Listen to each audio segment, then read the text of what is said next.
From the Orange Bowl in Miami, Florida, it's the NFL on CBS. Today, the San Francisco 49ers versus the Miami Dolphins. Hi, everybody. This is Kurt Gowdy, along with Hank Strand. Well, will the real Miami team stand up today? Is it the team that was so effective last week against Los Angeles, scoring over 30 points, or is it a team that ranked down near the bottom in offense all year? What do you think, Hank? Kurt, I think any time that you have a young quarterback such as Miami, anything can happen. You're going to be kind of a stock market football team, and that's the way they have been. We've seen Woodley on 3 occasions. He was very unimpressive on 2 occasions. The last week we didn't see him, of course, and he was very outstanding. But overall, they like him very much. He's able to throw the ball well. He's a good scrambler, and a lot will depend on how he plays as to what Miami's going to do. The field is alive with young quarterbacks. Over in the San Francisco side, they have Steve DeBerg and Joe Montana, who've been alternating. They're youngsters, too, just developing. Well, Steve DeBerg is a pocket passer, which is very obvious. They like to start him, and they hope that they can get control of the game, Kurt, and then if they have any trouble, they bring in Montana, who is a young quarterback who played his collegiate football at Notre Dame. They like him very much because he has great escapability skill. And I talked to DeBerg about the fact that, they're changing quarterbacks, and this is what he had to say. Well, of course I want to play, the whole game, but Bill wants to use Joe's talents, and he thinks that's best for the team. And Joe's an active, scrambling type of quarterback, and I'm not really. I can do it, but not as well. And but then, Joe doesn't quite throw the ball as well as I do. So I'm the pocket passer of the team, and he's the scrambling type of quarterback. And Bill just hopes to use us both as effectively as he can. We had some rain about 1 o'clock here this afternoon. It's a muggy, steaming day. High humidity in the Miami area. May take a toll on these players in the second half. Miami's in the green or the dark jersey. The 49ers won the toss, and they have elected to receive. And that's Freddie Solomon back there, along with James Owens, 2 dangerous kickoff return men. Ron Shaman will be kicking off for the Dolphins. There is absolutely no breeze right now, so it's not a factor in the game. You mentioned the humidity, Kurt. I think sometimes that when a team comes in here from the West Coast, or especially from the Midwest, why the humidity can be a factor in the fourth quarter. Yeah, we'll watch it. Coming to James Owens on the 5. He's out to the 10, 15, 20. And he's brought down on his 22-yard line. Down to make the tackle is Jeff Allen, the reserve cornerback. There's the offensive line, Henry. They say Ron Singleton is playing extremely well, and he probably is the best offensive lineman at this stage of their season. And their linebackers are coming up. That's their wide receivers. Well, Solomon is the big play guy, the guy with the great speed, and he played extremely well last week, but he's the big play guy in this football team. DeBerg's the quarterback. Yes, and he makes things happen. He's a very good passer. Doesn't move very well, but he's an excellent passer. They're missing a great all-around player, Paul Hofer, who tore his knee up. Earl Cooper, the rookie, #1 draft pick, is to the 24-yard line, and he's stopped by the Dolphins. Front 3. They're all outstanding people. Doug Betters is by far the best pass rusher, and he puts a lot of pressure. He uses his hand very well. Puts a lot of pressure on the quarterback. A.J. Dewey has had a super year. He plays the inside linebacker, and sometimes the defensive end position puts a lot of pressure on the quarterback. The young defensive back, McNeil from Alabama, has really played extremely well for a rookie for the Miami Dolphins. DeBerg toss is wide of Don Woods, number 47. There was a big rush on by Doug Betters. He hurt him. So on the 24-yard line, it'll be 3rd down and 8 for the 49ers, who are a throwing ball club. The San Diego Chargers and San Francisco put the ball up in the air more than any other teams in the National Football League. Well, they're the #1 passing team in the NFC, and do that as well as anybody in the league. Clark spreads to the left, Brett Solomon to the right. 3rd and 8 for the 49ers.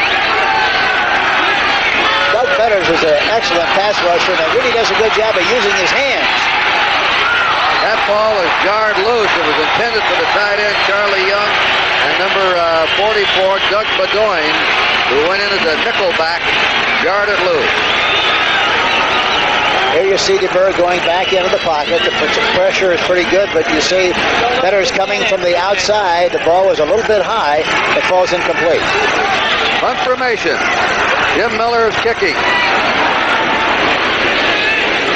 And it's a fair catch call on the 43-yard line of the Dolphins by Don Festelow. Well, we'll watch the Dolphins go to work and their rookie quarterback, David Woodley. The ball is on the 42-yard line of Miami. And here's their offensive line. You have to go to Kuchenberg here. He's the most experienced and really is kind of the glue that keeps this offensive line together. Nat Moore is the outstanding receiver, the big play guy, and does a good job with the outside position. And, of course, Woodley is going to be very important in their quest to win this football game this afternoon. David Woodley, a number 8 draft pick. Has been a surprise for the Dolphins. Woodley throws a hit pattern. Scampering away at the 44 and nailed there by the left cornerback, Charles Cornelius. It was Nat Moore that caught that ball. There's a 3-man line they may be starting here with, Hank. Yeah, Archie Reese is the player that they like the most of the front three. Has played very, very well. Willie Harper, the best of the 4 linebackers. And their defensive backs, Hicks, has been the outstanding player for them so far this season. They're all young, just like the Dolphins secondary. Second down 8, Miami on their own 44. No score early in the first period. Delvin Williams has it. Williams, who had a big game last week, went over 100 yards for the first time in the year. And Bobby Leopold, the young linebacker, the rookie, runs him out of bounds. And the Dolphins were heartened by Delvin Williams' return to form. Well, they put him in as a spot player last week, and the first time he touched the ball on the draw play, he succeeded in changing the scoreboard, went all the way for a touchdown, and I think they're going to use him in that role and that capacity, and they seem to think he might contribute more that way than he would as a starter at this stage of his career. Nick Giaquino comes in. He's a pass receiving back. Nathan is in there. Jimmy Cephalo's in motion.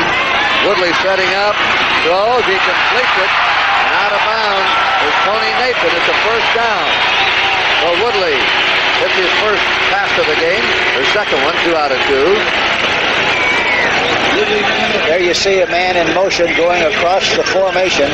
Woodley really sets up nicely, shows a lot of poise, throw the ball to the outside to Nathan, who looks a linebacker, makes the catch, is knocked out of bounds, but they make the first down. Minnesota now leads Tampa Bay 31-20 in the third quarter. A final, the Eagles are 10-1, the best record in the NFL. They shut out Washington 24-0. First down Miami on the San Francisco 43.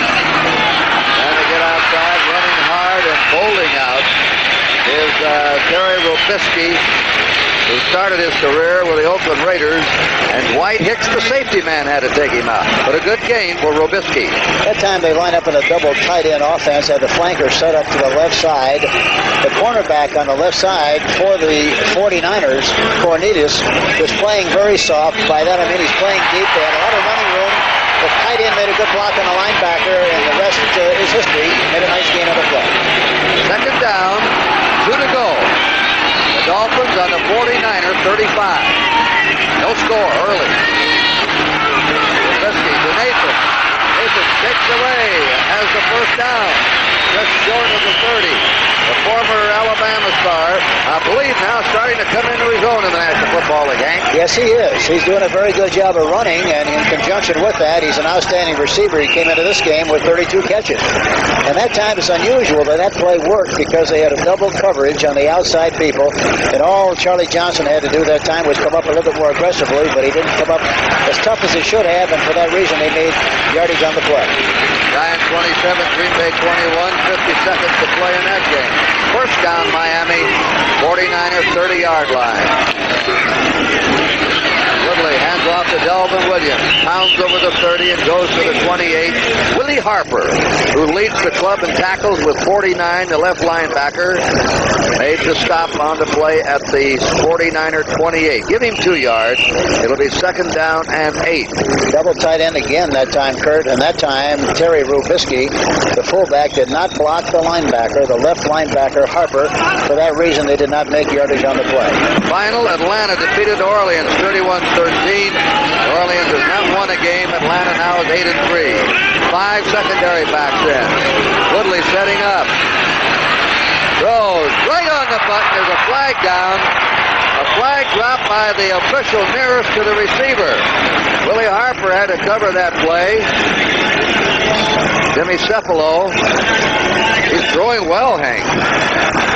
Yes, he's only caught 3 balls coming into this game, but he's a very good move guy. It reminds an awful lot of Howard Twilley back in the glory days of this football team, but he makes a good outside move. Defense, first down. Pass interference called on the 49ers. Automatic first down. The ball will be spotted on the... where are they going to spot it? They don't seem to know. Now it's the 15-yard line. Miami on the San Francisco 15-yard line. We have 11:20 to play in the first period. No score. Miami's had the ball, took over in their 42, and a march to the 49ers 15. 4 down linemen. Stuckey, Reese, Vincent, and Webb for the 49ers. They have to be able to put more pressure on the quarterback. So far, they haven't put any pressure on him at all. Willie handoff over the 10 and flipping to the 7 is Terry Rubisky. I talked to Don Shula before the game, Hank, and he says, listen, Rubisky's going to help us. Yes, he's a good, steady, dependable back, and the nice thing about him is he's very durable too, Kurt. Does a good job of running that time on the right side, spun through some traffic, was able to go through the traffic and come out the other end for another big game. There's a final. The Rams beat New England 17-14 in a conference game. New England lost 2 tough ones in a row and a big win for the Rams. They stay abreast of Atlanta. Delvin Williams just short of the 5-yard line, tripped up by the 3 safety Dwight Hicks, and also number 79 Jim Stuckey, number 1 draft pick, a rookie. You know, this is where a quarterback like Woodley really puts a lot of pressure on the defenses, in that he has the ability to roll out, bootleg meaning that the backs go one way and he goes the other, but he's got that capacity and puts a lot of pressure on defenses all over the field, but especially in this kind of a situation, because normally they're in man-for-man coverage. They're going to measure. We have 10:30 to go in the first period. There's no score. They're a half-yard short. It'll be 3rd down and a half-yard to go. Miami moving that offense very crisply now. Their backs will be Nathan and Terry Rubisky. They're alternating Nathan and Delvin Williams. Here's the final. Baltimore sweep by Detroit, and what a collapse the Lions are having after a great start, winning their first 5. Looks like they might run something right or something up the middle. Definitely something on the right side of the center. However, it's quarterback sneak. Woodley has it. David Woodley. First and goal to go for Miami. Just tucked inside the 49er 5-yard line. There's the final. Buffalo now is in the lead in the Eastern Conference of the Eastern Division of the American Football Conference. They've taken over the leadership from the New England Patriots. First and goal. Williams and Rubisky are the running backs. Boy, he's down. He's hit hard there at the 4 by Ricky Churchman. And number 75, Ted Vincent, the right tackle. 2nd and 4 for a Miami touchdown. Ricky Churchman, of course, is a young rookie from the University of Texas, 6'1", 193, 22, and they like him very much, especially on run situations. Remember, Woodley had 51 yards rushing last week and 2 touchdowns. This may be a possibility of a rollout here by him. 2nd down, 4. Going to throw it. Out it goes. It's nearly intercepted by Willie Harper, intended for the tight end, Ronnie Lee, and Willie Harper nearly picked it off. That's the first pass that he's failed to connect with David Woodley. Yes, and Willie Harper, you really have to give him a lot of credit. He was out there in good position, had a good angle, deflected the ball, and almost came up with the interception. And, of course, Willie Harper is from Nebraska, 7-year pro, good size, 6'2", 215, 30 years old, but an excellent linebacker for the San Francisco 49ers. Now it's 3rd and 4 for a Miami Dolphin touchdown. Mason and Robisky are the running backs. Well, they got a good chance to do something on the right side. Going to throw. Now he starts to run. Now prancing around. He can scramble. Woodley throws. He's just jarred loose. A legitimate attempt there. Nat Moore, the receiver. White Hicks going for the ball. Jarred Nat Moore, but Hicks was going for the ball as well as Moore. White Hicks really did a fantastic job on the play. Watching, he scrambles to his right. Play action pass, and he goes back to the left. You talk about the hound and the hare. Here is a good example of it. He stops, anchors, throws a good spiral, but Hicks comes out of nowhere to make the play. Hugh von Schaman will attempt the field goal. Uwe von Schaman.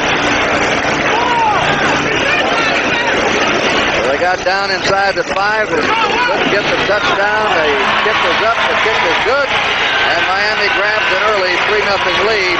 But I think Shula would have rather had a touchdown out of that one. They probably should have had it.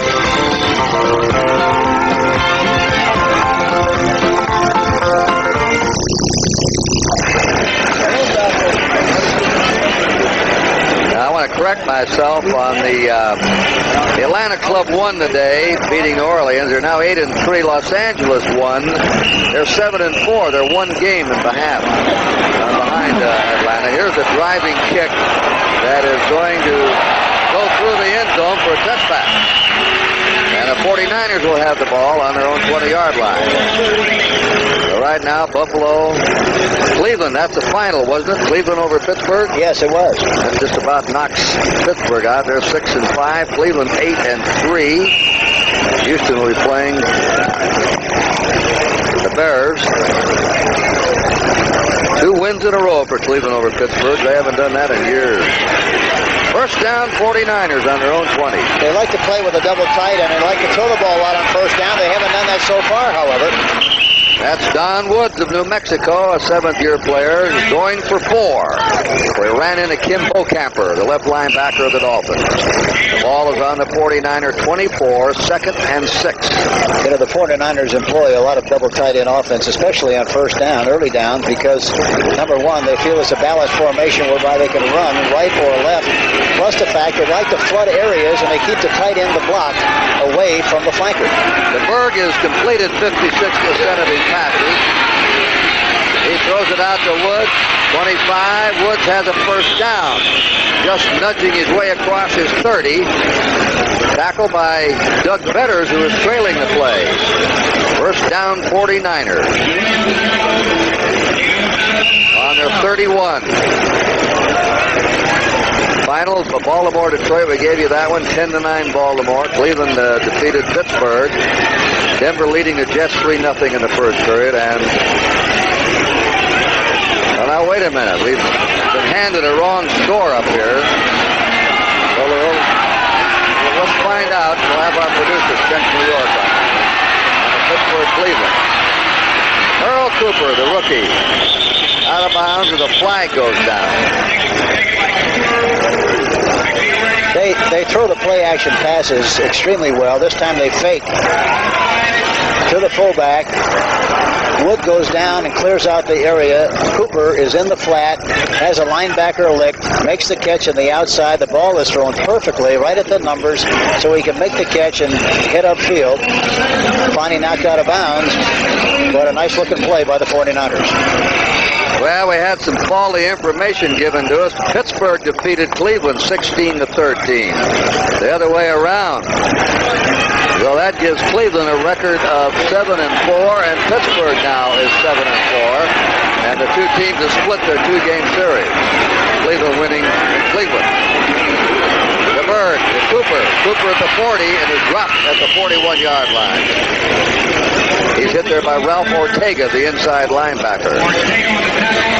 That's a funny game. Of course, we don't really know what happened. All we do is get some brief scoring summaries here, Hank. But Cleveland was ahead 13-7. They took a deliberate safety to make the score 13-9 with 1:50 to go, and the Steelers must have won it in the late seconds. Yeah, evidently. You know, Cooper that time ran for the first down, and I think he made it. But he is really a great-looking back. He's 6'2", 227, 23 years old, and a rookie from Rice.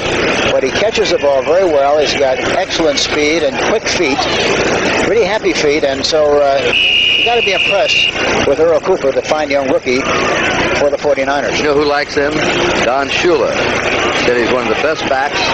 When he gets himself settled down, gets another running back to go with him, he'll be one of the best in the NFL. I got a little news for you. Everybody in the league likes him, Kurt. Yeah. 41-yard line. 49ers first down. They're trailing 3-0. DeBerg flares it out to Woods. Woods. They pounce on him immediately, and that's the safety man, Don Bessalou. Dallas has rallied now in the third quarter, has gone ahead of the Cardinals 24-21. And the Jets, on a pass from Todd to Wesley Walker, who's back in action, lead Denver 7-3 in the first period. We have a second down, 6. You know, it's a shame that the 49ers lost Paul Hofer because he's really a terrific-looking back, and he was a great compliment to Earl Cooper. They were a good blend of running and passing. 3 wide receivers in there now. James Owens on the field. 1 running back, that's Cooper. DeBerg out to Cooper. 45, Cooper is barrel under. He's hit there by Larry Gordon, the outside linebacker, and there's a flag down. That's holding against the 49ers. Well, you can see how with the running and catching skills that Cooper has on that play. Caught that ball in full stride and just turned upfield full steam. You know, the ideal situation in that kind of a pass, you must throw the ball about 2 feet out in front of the receiver, number high, so he can catch it in stride. The ball was thrown perfectly, but there was a holding penalty on the play, it looks like. Telecast presented by authority of the National Football League, intended for the private use of Holding, number 67, offense, repeats. That's on Ron Singleton holding the left tackle. Any rebroadcast or other use of this telecast without the express written consent of the Dolphins and the National Football League prohibited. 35-yard line of the Dolphins, of the 49ers, 2nd and 16.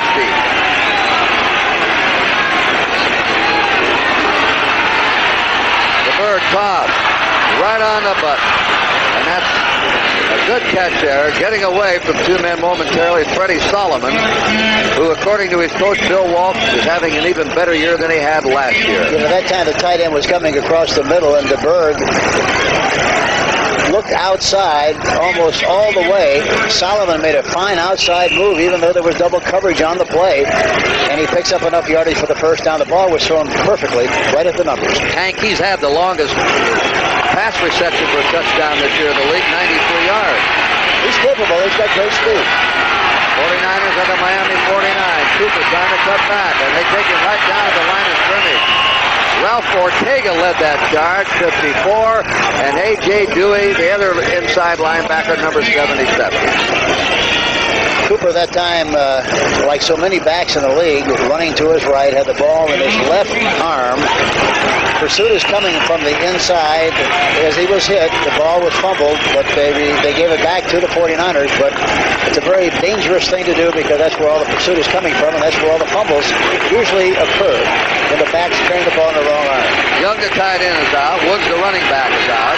White, Clark, Freddie Solomon, and James Owens are all in there now as wide receivers.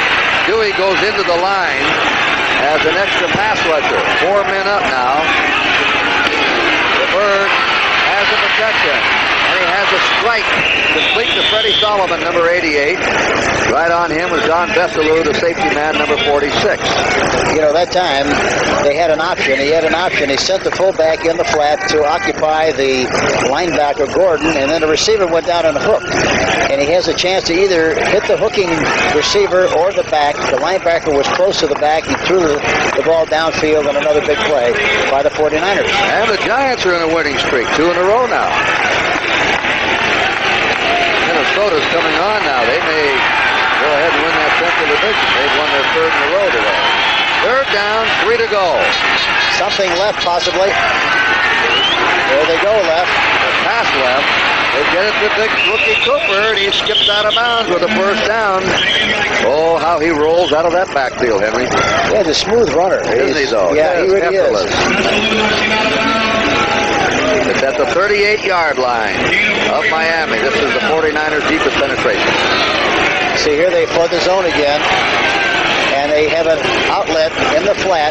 There's Gordon trying to make the coverage, but he's way behind. And Cooper makes the 1st down. James Owens is checked in for Fred Solomon. 3rd year in a row that the 49ers have dropped at least 7 straight games. They opened last fall with 7 in a row, and they had lost 9 in a row in 78. And they want to snap a losing streak if they can today. There's Minnesota over Tampa Bay, 31-20.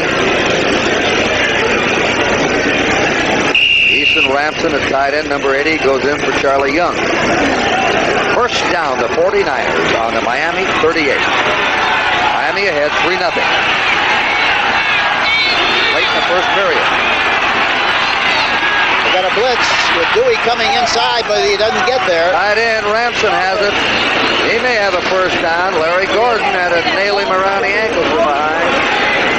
A.J. Dewey is blitzing from the inside linebacker position on the left side, and the tight end took off right over the area where Dewey would be covering on passes. For that reason, he was open. DeBerg saw him, and they moved the ball again on a nice big play to the tight end. 1st down, 49ers on the Miami 27. Possibly something to the right. Right it is. This is Don Woods, 25, 20, and out of bounds around the 18-yard line, driven out by the rookie quarterback, number 1 draft pick, Don McNeil from Alabama. It's a basic sweep play with a tight end blocking down. Cooper does a good job of blocking at the point of attack, and the right guard pulling on the play. Randy Gross did a good job of leading, and Don Woods was finally knocked out of bounds. They spot him out on the 19-yard line of Miami. 1st down for the 49ers. This drive for the 49ers started on the 20. 2nd down. Let's check it. 2nd and 2. 2nd down, 2. Short pass to Woods. Woods trying to barrel. He goes to the 16. Ortega was trying to knock him back, but it appears he made the 1st down. Bocamper, 58, had a shot at him in the open field, but Wood made a good outside-inside move, and Bocamper did not make the tackle, and for that reason he made enough yardage for the 1st down. Ortega really came in and gave him a shot from the inside. He did. Now, San Francisco on the Miami 16 with a 1st down. A great march so far. 64 yards they've gone. The Berg toss. Flares it out. That's Linville Elliott, who has just replaced Don Woods. Linville Elliott, who's a scat back, formerly of Cincinnati's out of bounds inside the 10. He's out on the 8.5. I tell you, this team cultivates confusion offensively. I'm talking about the 49ers. They give you a lot of looks, a lot of formations, misrepresent the players as far as where they're going to be from a position standpoint, and puts a lot of pressure on your defense. You're right. They're on the 8-yard line of Miami with a 2nd down and a short 2 to go. 49ers have scored just 6 rushing touchdowns this year. Last week they got their first rushing touchdown since October 5th. There's the toss. Almost a dangerous pass. He completes it to Dwight Clark, the wide receiver, and Gerald Small, the right cornerback, was trying to time it to come up for an interception. Yeah, he was playing man for man that time and was trying to make a play, but it's very difficult with that kind of a pass, a square out pattern, meaning he goes down about 6 yards, breaks to the outside, and the defensive back has a chance only if the ball is thrown behind. It was thrown in front, and Gerald Small finally made the tackle. First and goal to go for the 49ers on the 3-yard line. Double tight ends in there, Young and Ransom. And that's Linville Elliott trying to pound up the middle, and he's stopped by A.J. Dewey. And also Doug Betters.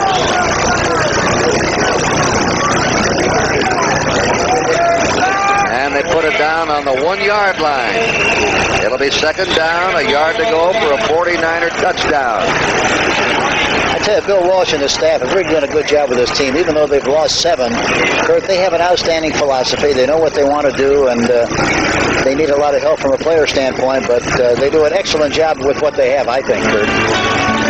They're attending Ron Singleton, the left tackle. We'll be back here in the Orange Bowl with the score 3-0 Miami.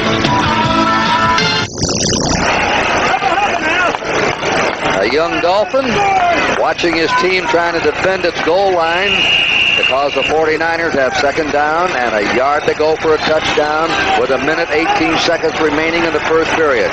Dolphins leading on a field goal 3-0. And this drive now is just short of 80 yards for the 49ers. They'll try to run Earl Cooper over it. He can't make it. Vern Den Herder, the veteran, left end, and Bob Baumhauer, the nose tackle. Vern Den Herder, Bob Greasy, Kuchenberg are links to that perfect team. Look at that. The Birds 10 out of 12 so far. 8 out of 8 on this drive. Remarkable passing by the young fellow. Third down and a half yard to go. Singleton's back in. He's all right, replacing Gene Barrett at left tackle. 51 ex-Dolphins are gathered here today. It's Old Timers Day. And most of that famous perfect team are back. There he is. He's over. Earl Cooper scores. That is his 4th touchdown of the year. He hammers it over, and an eye-catching 80-yard drive by the San Francisco 49ers. Kind of a counterplay that they fake to the first back, to the left. Cooper takes it to the right side, slashes his way, got good leverage, good body control, good elope, pops through there in good shape, and they go ahead 6-3. Ray Wersching, who's hit 21 out of 25 extra points. Joe Montana will hold. It is now 7-3. 49ers came here to play. Yeah, they've been in so many games. They've lost a lot of them in the waning minutes of the game, but they're a good club.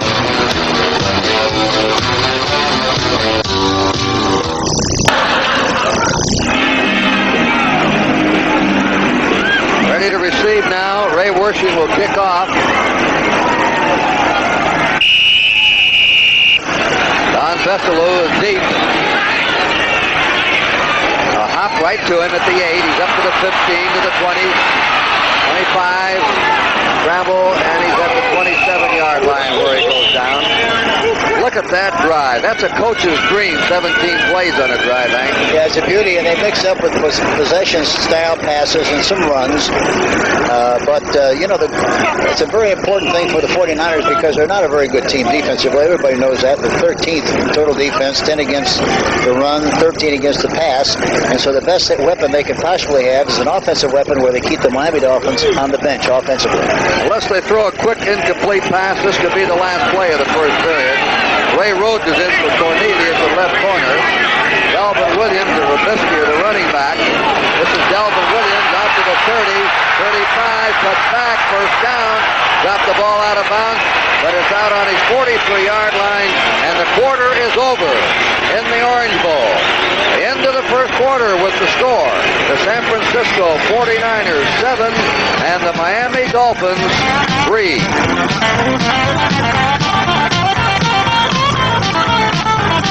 Next Saturday, 4:30 Eastern on the CBS Sports Spectacular. In his second year with the 49ers, trying to rebuild this club. Fairly good nucleus on offense. He'll be probably going in the draft for defensive players, Hank. Yeah, I would think so, and they need some help, but I'm sure, I guarantee you they're going to make a lot of progress with Bill Walsh as their head football coach. Kurt Gowdy and Hank Strand from the Orange Bowl in Miami. About 50,000 here on a humid day, overcast, late in the afternoon. Something right, possibly. Yep, here they go. Roll out by Woodley. Now Woodley scrambling away. Oh, he's sacked. A great sack by Willie Harper. Harper just caught up with him and decked him. Woodley is quick. He can move away from defenders, but that time he couldn't get away from Harper. An excellent sack. Yes, and they didn't have anybody open downfield. He was trying to get the ball downfield. Didn't find anybody open. Decided to go back to the left side, and Harper, number 59, there you see him coming in the picture, is in hot pursuit, and he gets him high, scrapes the ball loose. The ball pops out, but the ball has been declared dead. It's on the 33-yard line. They lost 10. Second down, 20. Woodley did not get sacked one time last week by Los Angeles. And Moore cannot hold on to it. He usually catches balls like that. You know, we've seen Miami play several times, and he's dropped more balls this year than I've ever seen him drop in the rest of his career, really. Especially with people around him when he's at his best. Yeah, he's been terrific in traffic, but he hasn't been this year. Those are the kind of plays you have to make. Elmer Bailey becomes a third wide receiver. Cephalo, Bailey, and Nat Moore. 3rd and 20. Minnesota has scored again. They lead 38-23 now over Tampa. Boy, are they rolling up the points 3 games in a row. There's the bomb. He's open. Cephalo. He's got it. Cephalo got it for a first down. Charlie Cornelius, Hank. Yeah, Cornelius. That's unbelievable when it's 3rd and 20. But that's a good call because they're expecting you to go inside probably with a zone. But he made an outside move on Cornelius. On the defensive back, Cornelius makes the catch, and the Miami Dolphins are in great field position. 42-yard bomb from the rookie Woodley to third-year wide receiver Jimmy Cephalo. And Miami is threatening now. San Francisco had him pinned in, as Hank said, with a 3rd and 20. Nathan and Robisky, the running backs. They're on the San Francisco 15. The 49ers are ahead, 7-3. 2 tight ends in there, Lee and Hardy. They got some room on the left side. Woodley lobs it. There's Moore. Touchdown. Matt Moore beat Cornelius, the cornerback, who's been beat twice badly. Yes, a play-action fake to the left side, and had they run the ball, they had a good advantage because of the wingback situation. But he faked to his left and threw the ball right to Matt Moore, right over the top. A beautiful-looking play. Look at the touch on that, Hank. Yeah, beautiful touch right over the top of Cornelius. He makes a touch. He makes the touchdown. Now it's 9-7. They had a 3rd and 20, and 2 plays later they score from the rookie Woodley. From a coaching standpoint, that's really what hurts when you have 3rd and 20 and they come up with a big play. And Von Schaman for the kick. Up, and it is good. Miami strike like that. We may have one of those kind of ball games. So the score is now the Dolphins out in front, 10-7.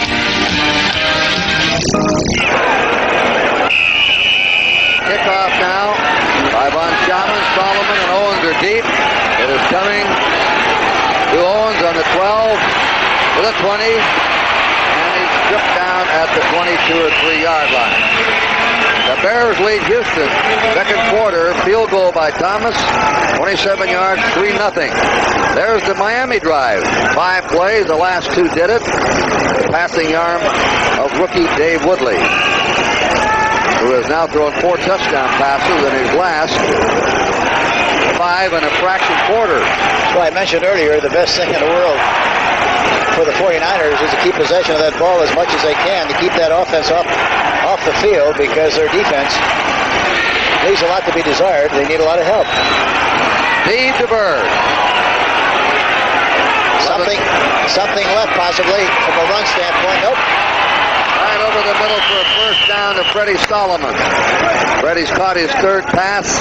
I was talking to Shula before the game about Solomon. He said, yes, we knew he was dangerous, but we had to have some running help. That's why we got Delvin Williams. And he said Freddie is really dangerous after he catches the ball. He's one of the best in the league at that. And he was an outstanding quarterback, you know, at the University of Tampa. He's only played in Florida at Tampa, then here with the Dolphins, and now he's back in the Orange Bowl again. That time they flooded the zone to the weak side. He got a one-on-one on McNeil and threw a slant pass and threw it beautiful. First down for the 49ers. And he threaded that one into Charlie Young, the tight end, who caught the ball just short of a first down at the 47-yard line of San Francisco. A tackle by Ralph Ortega. Charlie Young's been interesting. Awesome player. 1972 USC national champs. Went with the Eagles all league in, all rookie of the year. Something happened to him there. Went to the Rams, and they got disenchanted with him. And now he's picked up. He's playing better with the 49ers, his third club. Look at those figures on DeBerg. Something right, possibly. Runner pass. Changing the play in the line of scrimmage. I think he's just in a row. There it is to the right side. Earl Cooper, and he has a first down. He's out of bounds on the Miami 46. Blackwood ran him out. Let's check how many straight passes he's completed. Okay.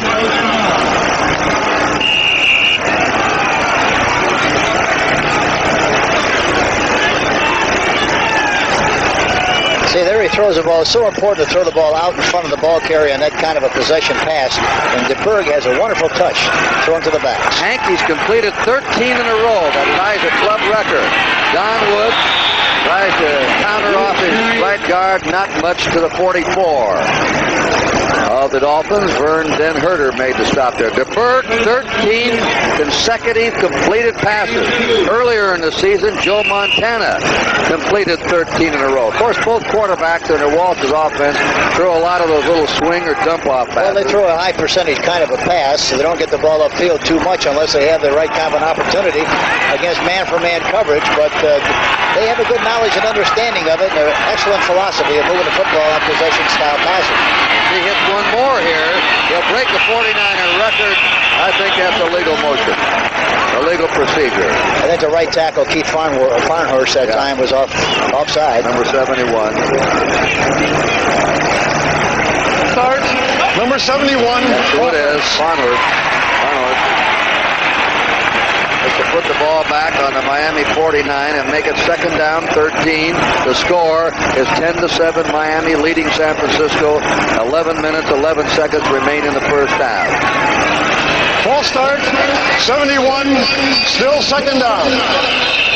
Well, Tampa Bay's not giving up. There's still a long ways to go in that game. They've come back now and trail Minnesota 38-30. The Minnesota, for the third week in a row, scored over 30 points. Jim Owens is in now. Tight end, and one of the backs should be open here. There's the back. He's going for the record. He's got a record. A 49er record has just been established. Earl Cooper catches the ball. Steve DeBerg has completed 14 consecutive passes for a 49er record. There you see Baumhauer trying to rush the quarterback. They do a double dip job on him with two players. Plenty of time to throw the ball. The backs are crossing on a cross pattern. Cooper makes the catch. Another first down. No, it's third and short. Third down, 20 short. 8. Ed Taylor becomes the fifth defensive back. Cooper's caught 3. Solomon has caught 3. DeBerg throws again. That one is batted away. There is a flag and maybe an interference call on Doug Bedoin, number 44. Bedoin played with the New England Patriots before the Miami Dolphins got him, and I think he was called for pass interference on the play.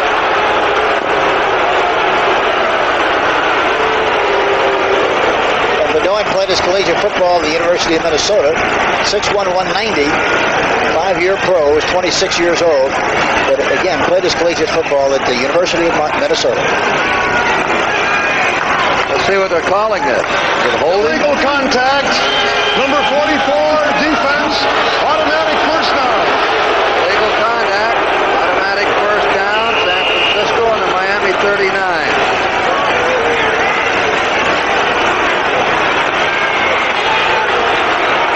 Ten to 7. Miami leading. Out of the eye.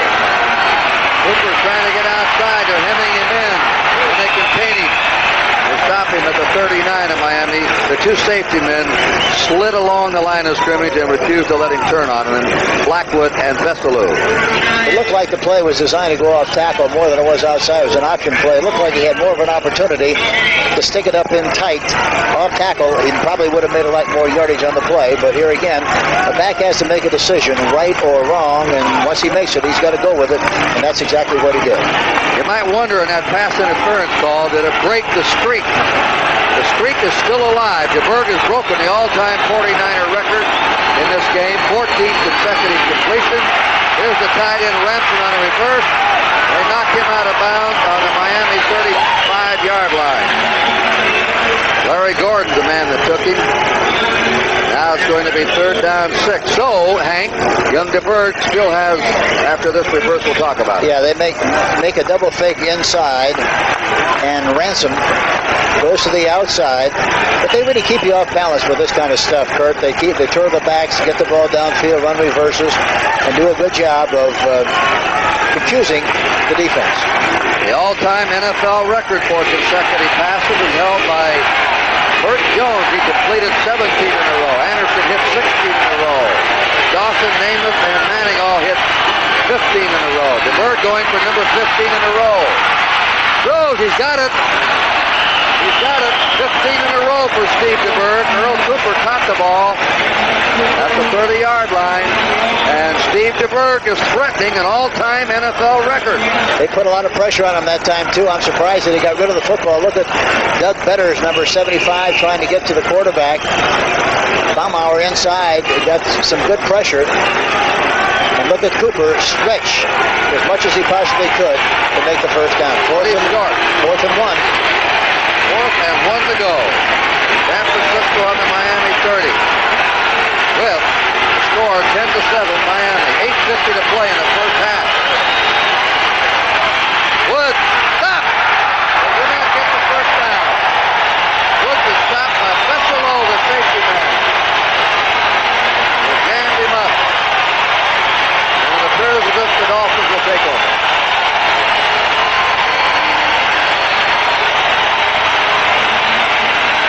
Well, the Miami defense really rose to the occasion that time. Got good penetration, got good push off the line of scrimmage. It looked like they had a better surge than the offensive lineman did, and that's why they didn't succeed at making that yardage for the first down. All right, our score, Miami 10, San Francisco 7. Miami's leading 10 to 7, but the big story is young Steve DeBerg, who has hit 15 passes in succession. He's broken an all-time 49er record. He's going for the all-time NFL record held by Burt Jones of 17 in a row. Dallas over the Cardinals so far. First down Miami on their own 30. Delvin Williams goes to the 35, a 5-yard advance. Dan Bunn, middle linebacker, made the hit on him. 2nd and 5 for the Dolphins. That time, Kurt, they had a wingback on the outside to the left side. The 49er defense rotated to that side, anticipating a run because they ran to that side in the first quarter. They ran a counter play away from the wingback and picked up 5 yards on the play. 2nd and 5. The Jets lead Denver 10-3 second period. David Woodley. 86 broke. Ronnie Lee, the tight end. Like he broke the signal.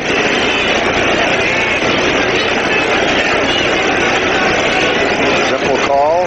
Takes the conference. Offside on Miami.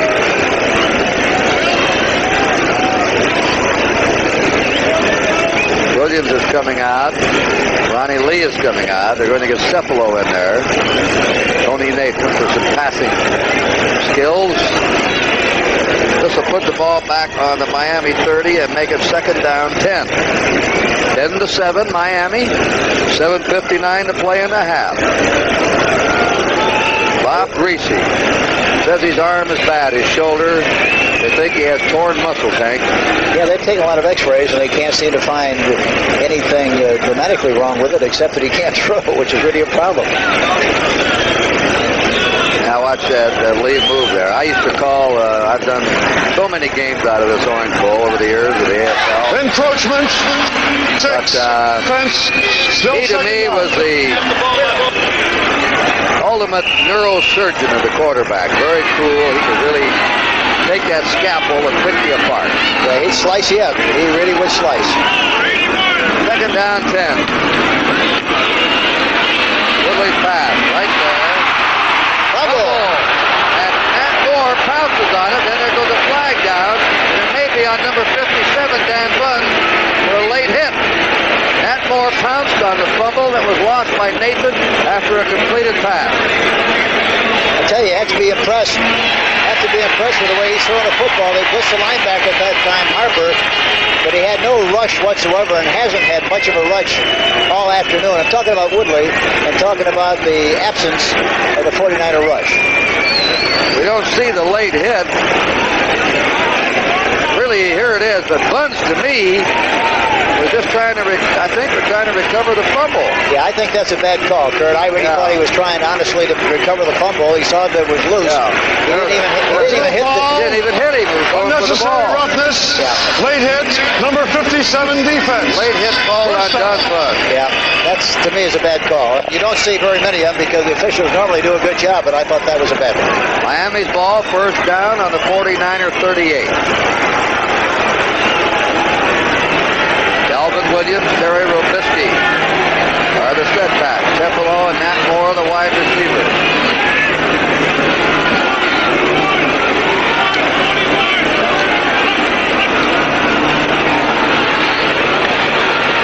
Little lob pass.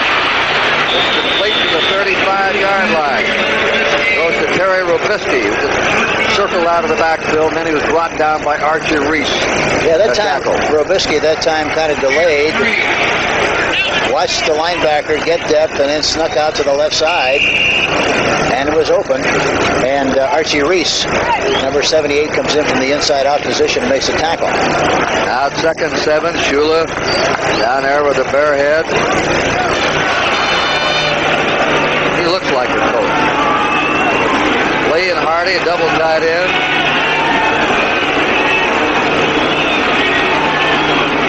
Robisky, look out. Great charge there by 26 Ray Rhodes, the left cornerback, who knifed across and then waited for his man to come to him. Loss of 2. It's now in the 37 of San Francisco, 3rd and 9. That's the force you like to see. He came across the line of scrimmage, got penetration, and made the tackle behind the line of scrimmage. A good play that time by Ray Rhodes, number 26. Hank San Diego scored and then missed the point, and Kansas City leads the Chargers 7-6 in the second period. Cephalo, Bailey, and Moore, 3 wide receivers, 5 secondary backs in there. Look at the room on the left side. The receiver on the left side's got a lot of room, and so does the flanker on the other side. Woodley looks down the middle. That's Joe Rose. Joe Rose, the third-string tight end, a rookie from California who caught it. Bobby Leopold made the tackle. Here again, the thing is very obvious and very conspicuous is the fact that he has all the time in the world to throw the football. And this time he hits Joe Rose in the middle. Defensive backs were playing very loose, very deep. And there was a hole in the middle area, and he found it. Now, DeBerg has completed 15 in a row, and young Woodley's not doing bad. He's 9 out of 12. Tremendous passing by 2 young quarterbacks today. Gary Wilkinson's in for Stuckey as a defensive end for the 49ers. Bang to the 20-yard line where Archie Reese made the stop on Terry Robisky. Another field goal by Bob Thomas, and the Bears are over Houston 6-0. in the first half. And now we have a 2nd down 8 coming for the Dolphins on the 49er 20. Bears are really kind of coming on strong since they got Vince Evans in there to play quarterback. I don't know what he's doing this afternoon. They've got a couple of field goals, but evidently he's moved the club and has done a good job. They put in an extra defensive back in, and a timeout is being called. Timeout on Miami. Well, Miami will have 2 timeouts left. And San Francisco has their full complement. Well, there's our score with 4:54 to go in a half. Dolphins on top, 10-7. We're talking about the consecutive passes today, an all-time 49er record by DeBerg, 15 in a row. During one stretch last week, Lynn Dickey of the Packers hit 15 in a row against the 49ers. I think Randy Dawson had 15 in a row somewhere along Yeah, he did. We mentioned that a little earlier, right? Yeah. 15 in a row for your former quarterback. Robisky, trying a quick opener, is stopped at the 17 by Willie Harper, the left linebacker. They'll give him 3, and the Dolphins now on the 49er 17. They have a 3rd and 5. There's Woodley. Today we've had 29 passes tossed by Woodley and DeBerg, and they have hit on 24 out of 29. Boy, what an improvement Woodley is showing us over the first time we saw him start here about 6 weeks ago. Yeah, that's exactly right. He looks like a different quarterback, but he's got a lot of ability, a lot more than I thought he had when I first saw him, Kurt. Cephalo in motion, 3rd down 5. He's got a first down. That's Tony Nathan, and that's 10 out of 13 for the Dolphins. Nathan is wrapped up by Terry Vitolo, linebacker, and Charlie Johnson, the cornerback. I hate to keep bringing up the same point, but there's no rush whatsoever. Look at all the time he has to throw the football, and he's got a lot of poise. Has plenty of time to survey the receivers. Gets the ball to the receiver, Nathan, in good shape, and another first down. The 49ers rank next to last in the league in pass defense. Atlanta, would you believe it, is last, and yet they have a winning record. Delvin Williams and Terry Robisky. Delvin Williams, 10, 5, Williams. Go. Fumble it into the end zone. They fumble it, and the 49ers take over. Touchback. How about that for a play? Well, it squirted out of there. Watch it. Boy, they have a good advantage. They have a wing back on the outside, fullback, guards pulling. All the room in the world to run to the outside. A good block by the guard, number 68. Loxo goes into the end zone as he hits the line. The ball bounces loose. On top of the goal to me. Yep. Well, we'll be back. We'll take another look at that play right after this.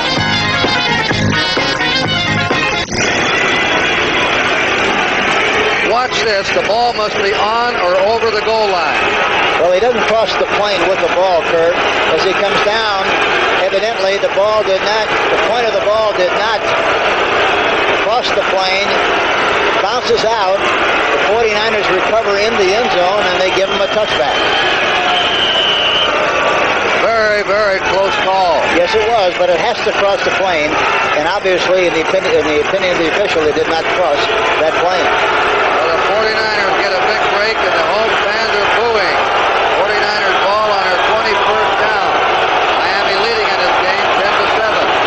Let's see if DeBerg can keep going for the record. He's going deep. This will be broken up. It is incomplete. And the record will not be reached today by Steve DeBerg. He's trying to hit Freddie Solomon. Steve DeBerg, San Jose State, completed 15 in a row, and his streak is stopped on this pass. You know, the play-action pass, and they try to lick the young rookie from Alabama, Don McNeil, but he does a good job of covering, tips it away.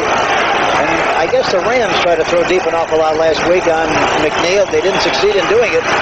He's done a good job, especially on deep pattern. Shula says he's the defensive rookie of the year.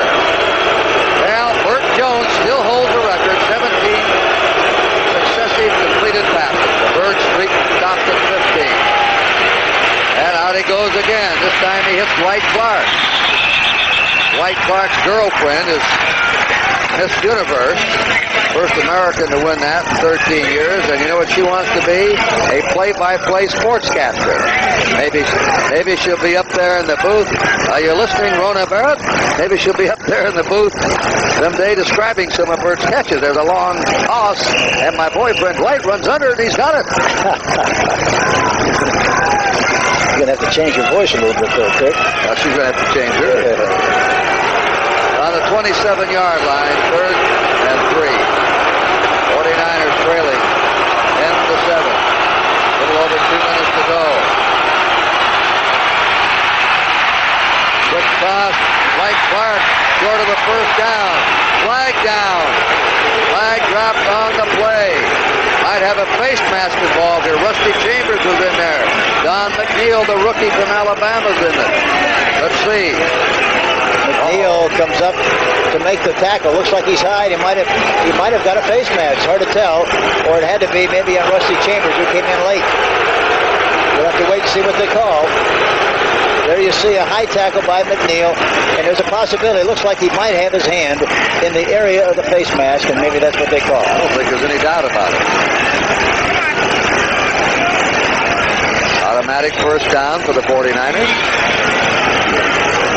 A very interesting first half. A 49er record broken by DeBerg, who challenged an all-time NFL record for successive completed passes. Miami's lost a fumble on the goal line. Personal foul. Low to the head. Number 28 defense. First down. Oh, a blow to the head. Blow to the head by Don McNeil. And they get the ball now up on their 44-yard line, the 49ers. With a 2-minute warning given. So when we come back to the Orange Bowl in Miami in this cloudy, humid day, the score 10-7, Dolphins leading. Here's the 49ers won't make the playoff. Miami has an outside chance. Buffalo won today to take over the sole leadership of their division. New England lost, but Baltimore won. So Miami must keep winning. Pass or run possibly to the left side here, or something to the left halfback.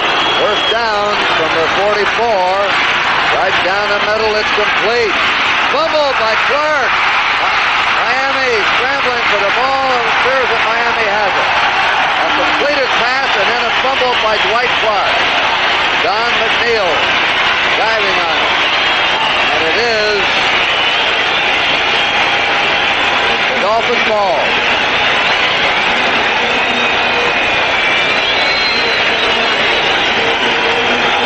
He got hit from the backside by number 54, who jarred the ball loose, Ortega. And he had good possession of it, too, Kurt. It looked like he had his fingers over the point of the ball, close to his side. But Ortega came in from the backside and jarred it loose. All right, Miami will try and get some more points with 1:47 remaining in the first half.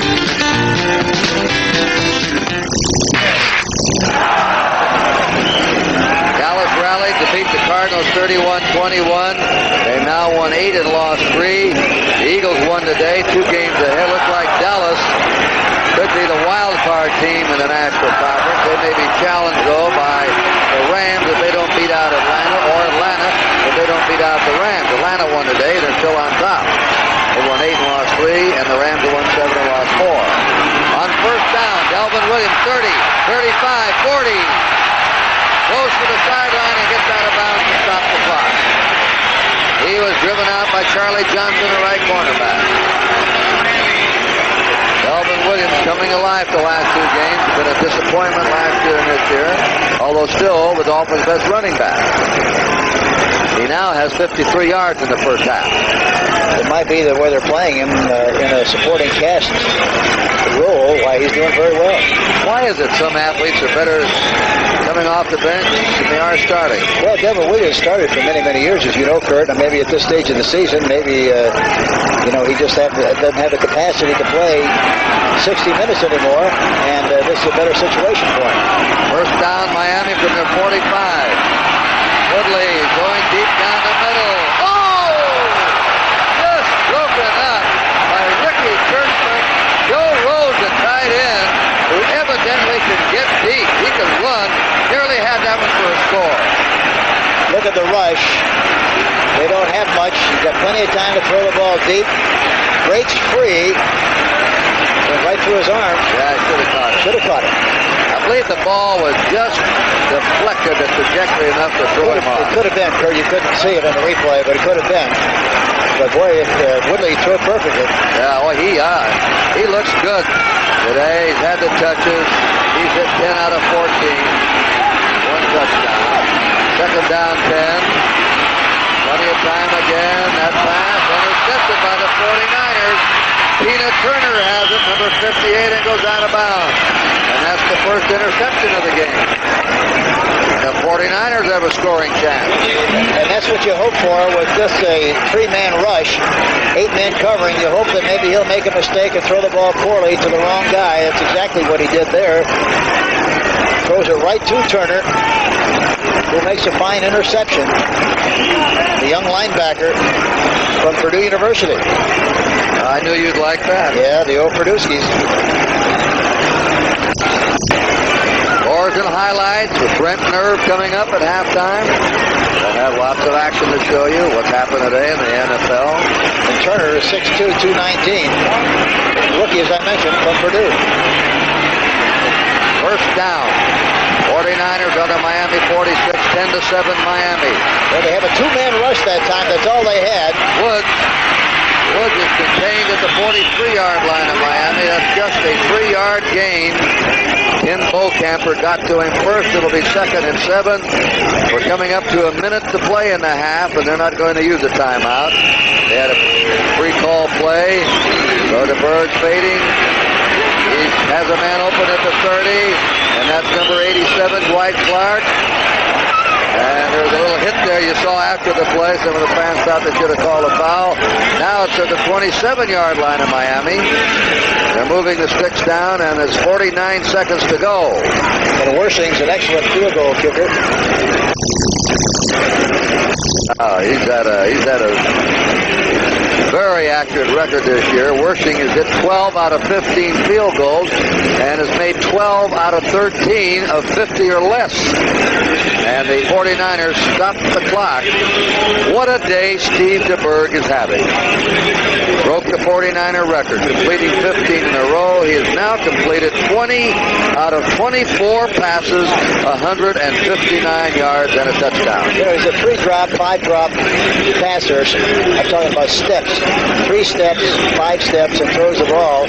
And for that reason, really, if you put pressure, try to get pressure on him, by the time you get there, the ball is gone. And they throw such high percentage passes to the backs and the tight ends. It's very difficult to get to him. It's an interesting situation. DeBerg, he'll be taken out. Montana will come in.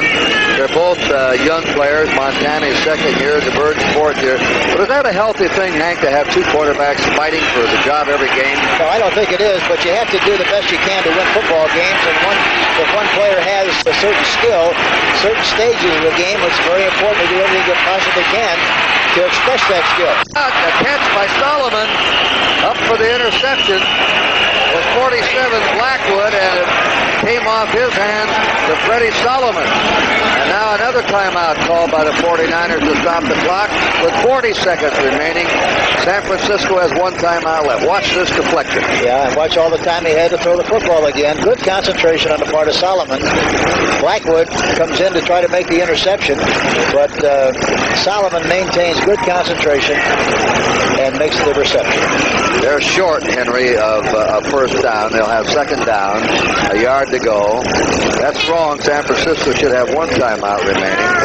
If we're correct up here, they call a timeout on the previous play, and now call a timeout right after that Solomon catch. Let's check Solomon here today. He's been their best, one of their best. 4 for 49. Clark has caught 40 here, and he's caught 4 today for 39. Cooper's caught 4. So Mr. DeBerg is dealing the deck out, moving from receiver to receiver. Second down, a yard to go. 10-7, Miami leading. 40 seconds remaining in the first half.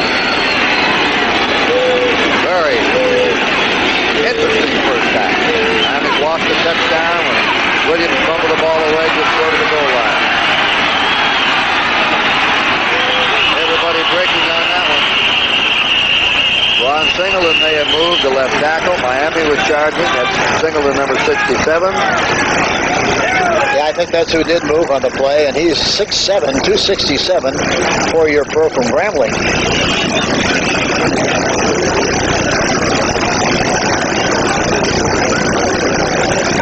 The players on that signal call are like a sprinter in a starting block. There's that tendency. Ball start, number 67. That's who it's on. Singleton to left tackle. Real tension there, ready to get off the ball, and sometimes they can't help it. Or a swimmer diving into the pool at the start of an Olympic race. Ball start, 67, still second down. Second down and 6 now. At the 27-yard line of the Dolphins. 40 seconds remaining in the first half.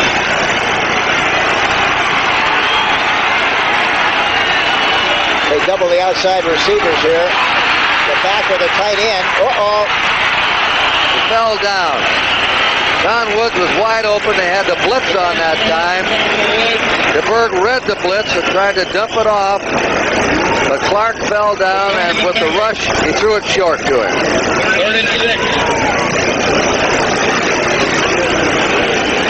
You have to give DeBerg and the quarterbacks of the San Francisco 49ers a lot of credit. They know exactly where everybody is on every play.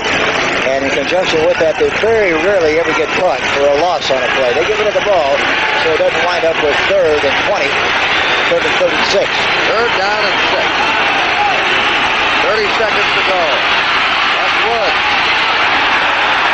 Woods is stopped. 23 of the field goal team will be coming on down. Pesalou rotting to the turf. There's the last timeout by the 49ers. And they stop the clock. The ball will be spotted on the 22-yard line of the Dolphins. It'll be 4th down, 5. Time is 25 seconds. The strong safety, Don Pesalou, number 46, really did a good job of forcing the play.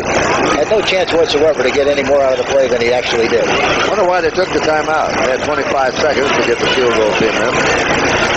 They wanted to make sure. They just wanted to make sure that they could get settled and be in a good position and not hurry. Sometimes you have a tendency, you hurry everything, and especially the kicker hurries himself when he doesn't have to. This is a good way to settle him down. Evidently, this is why they call the timeout.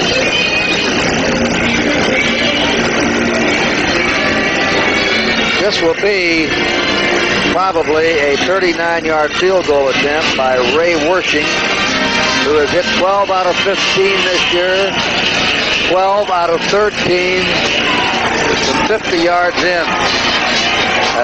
Outstanding, accurate record by Ray Wersching, an 8th-year player from the University of California. We have 25 seconds to go in the half, and the score is 10-7 Miami. Stay tuned at halftime for Brent Nerve with scores and highlights of today's NFL action.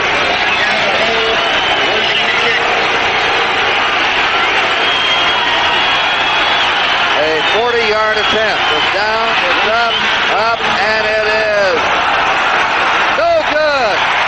The second one he's missed this year. From the 40-yard in.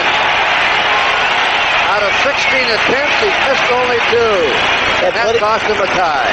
Plenty of muscle, got it up in good shape. Everything was perfect, except it wasn't accurate enough and went off to the right a little bit. He said, what happened? He can't believe it missed one. Oh, I just don't miss him like that. There's your clock, 19 to go. The ball will be on the 22 of Miami as they take over with a first down.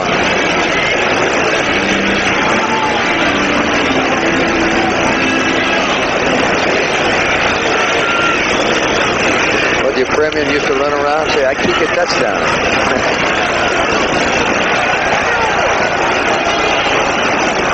Well, let's see what the Dolphins. Will they play it safe?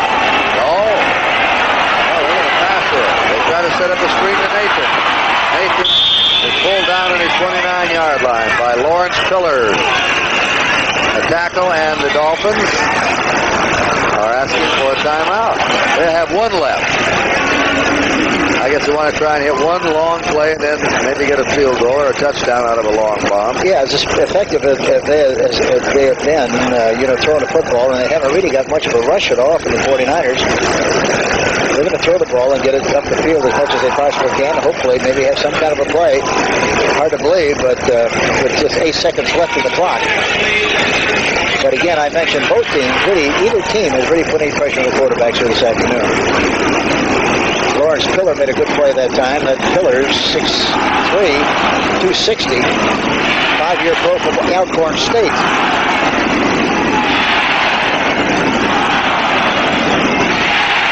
The late tuners in, the scoring. Cooper scored a touchdown. 20 seconds remaining in the half.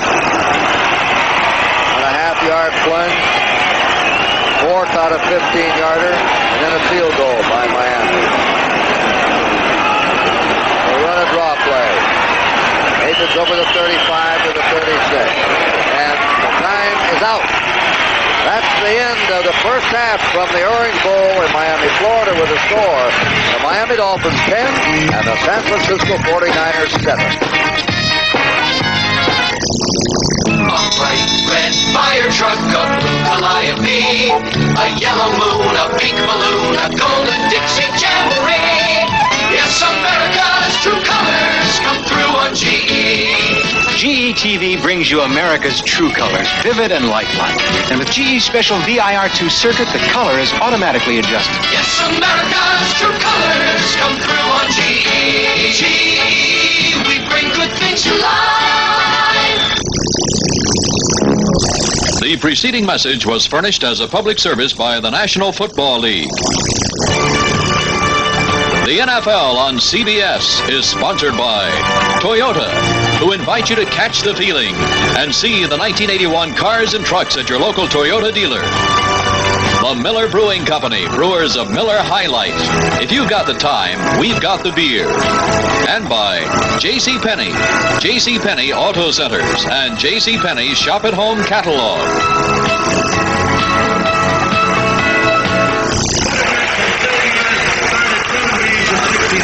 Well, we're here at halftime. They're introducing 51 former Dolphin players. It's Old Timers Day here, and a lot of them back from the perfect team, the 1972 team that won 17 games and lost none.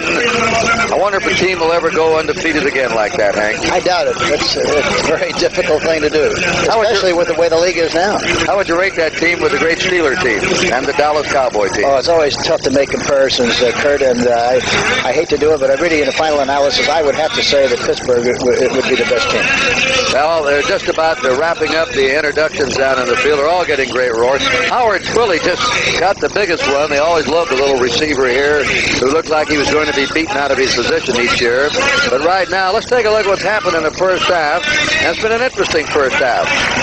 49ers score first on the touchdown here by the rookie Earl Cooper. Yeah, they run a cross-bug series from the I formation, and he sticks it in there well. Good blocking at the point of attack, and goes in for the touchdown, and he gives them 7 points. 49ers had the Dolphins pinned back. A long pass. Now watch Woodley throw it to Nat Moore. A beautiful touch on the ball. He fakes to the left and throws the ball over the top to Nat Moore, who makes the catch and the touchdown. And Miami goes ahead. The game might not be as tight as it is had Delvin Williams been able to hold on to the ball. Delvin Williams was going over for a touchdown. When the officials ruled he did not get to the goal line, he fumbled the ball, and it squirted into the end zone and was recovered by the 49ers for a touchback. The rule specifically states that the ball must cross the plane or hit the goal line. Evidently, the official, go ahead, it looks close, doesn't it? But evidently, the official thought the point of the ball hit before it hit the goal line, bounded into the end zone. The San Francisco 49ers recovered, and they come out with a touchback on the play. I'm not trying to second guess the officials, but I think you and I disagree on it. I thought it was a touchdown. He had the ball on the goal line, and then it jarred loose. But anyway, it was ruled a touchback. Here are the stats. They're close, 13-12. Number of plays slightly in favor of the 49ers. The rushing yards, Miami. Passing yards, San Francisco. But look at the amazing accurate figures from DeBerg, 21 out of 25. And for those 49er fans that have just joined us or joined us late, at one stage of the game, he completed 15 in a row for a new 49er record, and just short by 2 of Burt Jones's all-time NFL record of 17 in a row. And Woodley has done quite a job in passing also for Miami. Yes, and the key to the game, as you look at it, the passers have had a good day because really there has been no pass rush whatsoever. Either team has been able to get to the quarterback, and both teams, especially the 49ers, throw the ball so quickly that it's really hard to get to him. Not too many mistakes made in the game. Miami's lost 1 fumble. The 49ers have lost 1 fumble. There's been 1 interception. The 49ers picked 1 off. So, what do we look now for? The Miami must win this game. Buffalo has won today. They're 8-3. New England's lost. That's a break for Miami. They're 7-4. Baltimore has won. They're 6-5. Miami's 5-5. To stand any chance for the playoffs, they must win this game today. Yeah, and I think the difference in the second half has got to be the team who plays a better defense is going to be the team that wins. And it's a muggy day. It is brutal here. We had a rain of about a half-hour duration a couple hours before the game. And when you get temperature in the 80s here in Miami and rain, it is humid, and the physical conditioning, I think, is going to be telling in the second half. Yes, everybody perspires so much and you release so many electrolytes during the course of a game that you have to replace those by drinking Gatorade and a lot of other things during the course of the game to maintain the balance that your body needs. And a lot of times when you come here to play in the Orange Bowl, the fourth quarter is really the telling quarter of the game. You were always good with quarterbacks. You had Dawson. You developed a lot of quarterbacks in pro football. I'd like to have your analysis of Woodley and DeBerg today.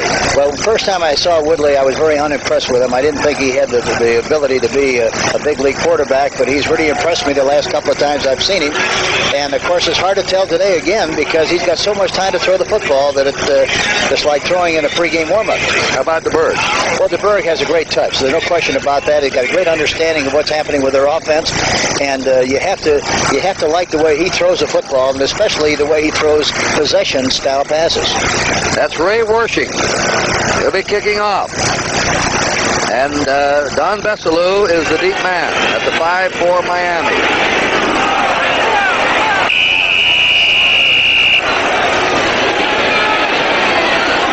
And here we go for the second half.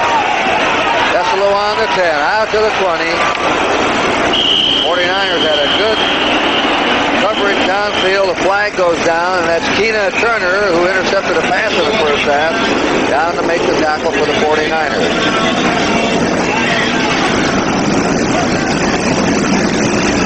Leading ball carrier in this game has been Delvin Williams with 52 yards. For San Francisco, Don Woods with 15 is their leading ball carrier. And this is going against the Dolphins for holding. Cooper is the leading pass receiver in the number of catches, 5, tied with Dwight Clark with 5. Solomon leads in yardage, 4 for 49 yards. 1, 2, 3, 4, 5, 6, 7. Holding. Receiving team during the return. 1st and 10. 7 different 49ers have caught passes today. First down, Miami on their 11-yard line. As we're going to run the first play from scrimmage of the second half, this is Kurt Gowdy with Hank Stram.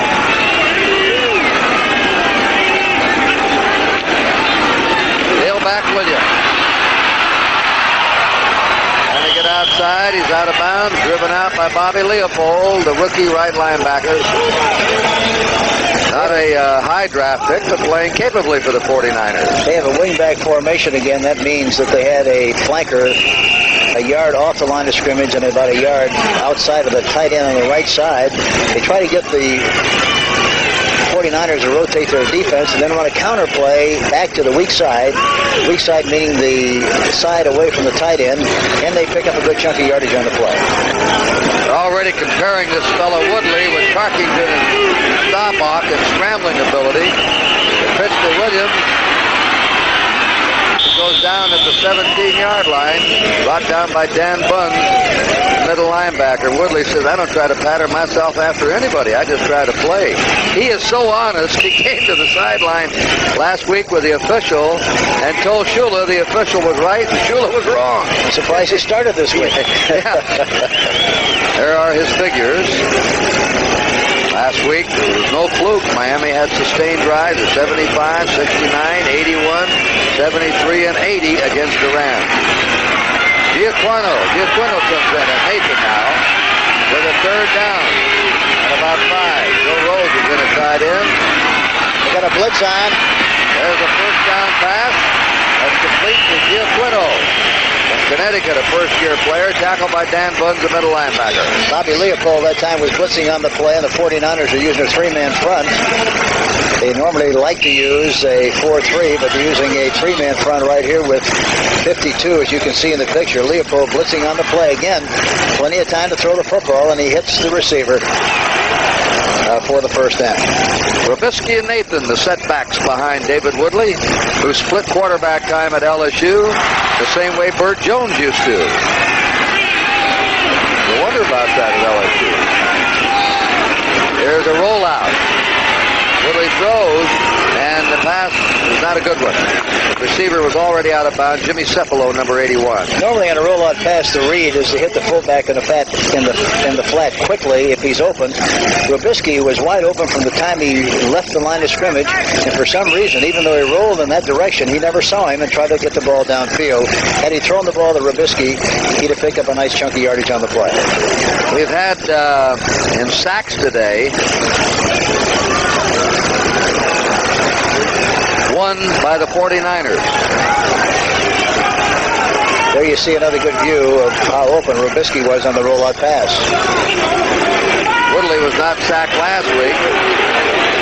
Here's a screen to the 30, dancing away is Robisky, and it's downed on his 34 by Dan Bunn, middle linebacker. They're still short of the first down. From their 34, they have to go to the 36, so it's third down and 2. Dan Bunn of Cal State Long Beach. Look at those third down conversions, Hank. Yeah, that's really amazing. 6 for 7 for the Dolphins. And again, I marvel at the touch of both young quarterbacks, how well they throw the ball to the backs, right where they have to be thrown so they can make the reception and take off and run with the football. 10-7, Miami leading early in the third period. They don't get it. That play never really got going. There was no momentum. And Dan Bunn has been in about every tackle of the third period. Was on the stop, number 57, along with 79, Jim Stuckey. Yeah, Ed Newman, Loxo that time, the right side had no push whatsoever. They didn't get a good surge off the line of scrimmage. And Robisky didn't really hit it tough like you like for him to get in there to try to get yardage on a short yardage situation. First punt today by George Roberts, and the leading punt returner in the NFL is back there, and that's Solomon and Dwight Hicks. Solomon's averaged 11.5 yards a punt return. Kick is coming. Ready at the 21. Oh, he's got some room over there. Nope, they got the containment. They hem it in, and he goes back to the 33. Yeah, it looked like he had a chance that time to get around to the outside, but suddenly Bruce Hardy came into the picture and contained him well. Before the 49ers put the ball in play for the first time of this half, we pause.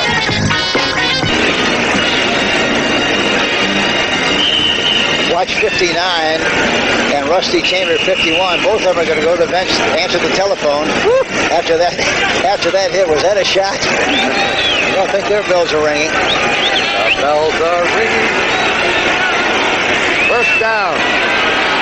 Woods and Lindsay Elliott, the setbacks for the 49ers. From their 32. The Bird lets him come through. Throws a screen to Woods. Woods doesn't get much to the 34, and that's all. Ralph Ortega was waiting for Woods on the screen. Second down, 9 to go. San Francisco on their 34-yard line. You know, these clubs have just met twice previously, and the Dolphins have won both games. 77, they beat the 49ers in San Francisco, 19-15, and 21-13 here at the Orange Bowl in 1973. Impressive figures for Steve DeBerg. Second down and 9.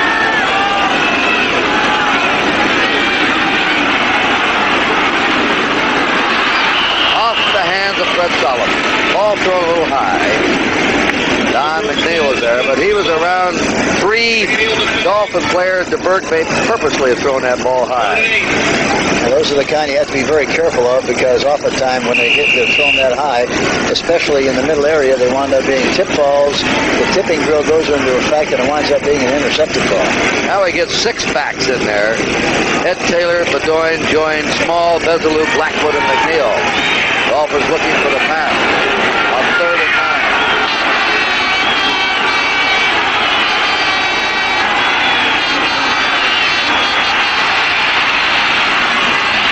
He brought him down. Freddie Solomon brought down by Ed Taylor, who was just inserted as a defensive measure, and you might say just in time. That was a fine open field tackle. Had he not made that tackle, he'd have made plenty of yardage, more than he needed for the first down.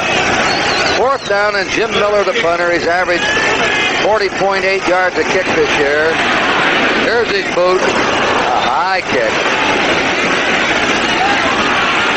On the 20 and coming up to the 23-yard line. Still going. Now the ball loose. They're all diving for it. Let's see who has it. It looked like Miami recovered.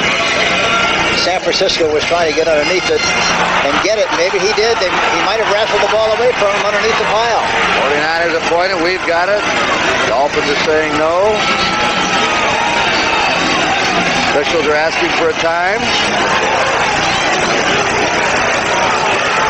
He might have taken it away from him underneath the pile. Looked like definitely a Dolphin had possession. Tony Nathan. The ball pops loose. Yeah, watch Bruns makes a tackle. There's the ball bouncing around. You get it. There's it. Like a Dolphin on top of it. Looks like Bruns finally came over and took the ball away from him over the top. But they give the ball to the 49ers. Well, that's a big play for the 49ers, having possession 1st and 10 on the 25. Oh, what a great effort by Bruns. He made the tackle, and he came over the top and stole the ball. That's the second fumble lost. Crowd booing. They don't like that one. Now DeBerg asks for some quiet so his teammates can hear the signal. San Francisco. Now he asks them to quiet down.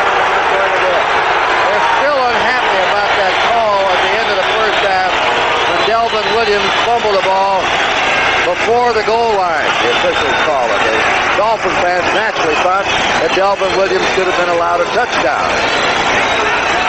And the fans do not forget.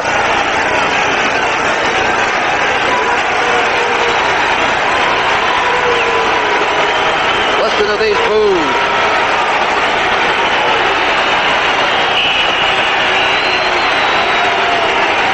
Now the Dolphins are asking the fans to quiet down. Listen to them. They're hot, aren't they? Berg with the ball. He throws. It's complete, but not so much at the 23-yard line to Charlie Young, the tight end. They get 2 yards and not all of the 2nd and 8. Tackle by Ernie Roan. Linville Elliott that time, they faked to the fullback, and Elliott went to the right. He was really open on the play. They didn't see him at all. Threw back to the tight end. Didn't throw the ball for much yardage on the play. Young, the tight end, is out. Easton Ramsden replaces him. San Diego leads Kansas City 13-7 in the third quarter. Booing again. 2nd down 8 for the 49ers. On the Miami 23. He's got his receiver at the 15, and Ramsden, who just came into the game, number 80, runs it to the 12. where he was upended by Rusty Chambers. There's a delayed pattern. Tight end delayed and then came over to the middle. The back was out into the flat area. Elliott steps up into the pocket. No rush whatsoever. There you see Ramson making the catch. Rusty Chambers, number 51, making the tackle. And now, Joe Montana comes in the game, replacing Steve DeBerg. I don't think there's anything wrong with DeBerg, but he had a spectacular game. Might be some kind of roll-off. The rollout pattern, going to try and run him. He gets to the 10, and he's decked there at the 10-yard line. I guess a concede play all the way, Hank, to roll him and sweep him right. Yeah, he advertised that in advance. You had the feeling there was going to be a rollout. He'd roll out to the right, and it doesn't look like he has much of an intention to throw the ball. Actually, a little hesitant before he took off. Took a quick look at the back, and then decided to run. That's Veselu that brought him down. All right. White Clark's in now. Ramson's out. Bill Cooper's back in the backfield. Bill Montana ready for his second play. Out it goes, wide. Of 86, Charlie Young. It's 3rd and 8. That's really a surprise. The kind of a day DeBerg has had. Breaks an all-time 49er record. Yeah, and to take him out in a scoring area like this, especially as well as he throws the ball short in possession-style passes and high-percentage passes, to take him out in this situation. He has completed 25 out of 30, and in one stretch, he completed 15 in a row. 3rd down 8.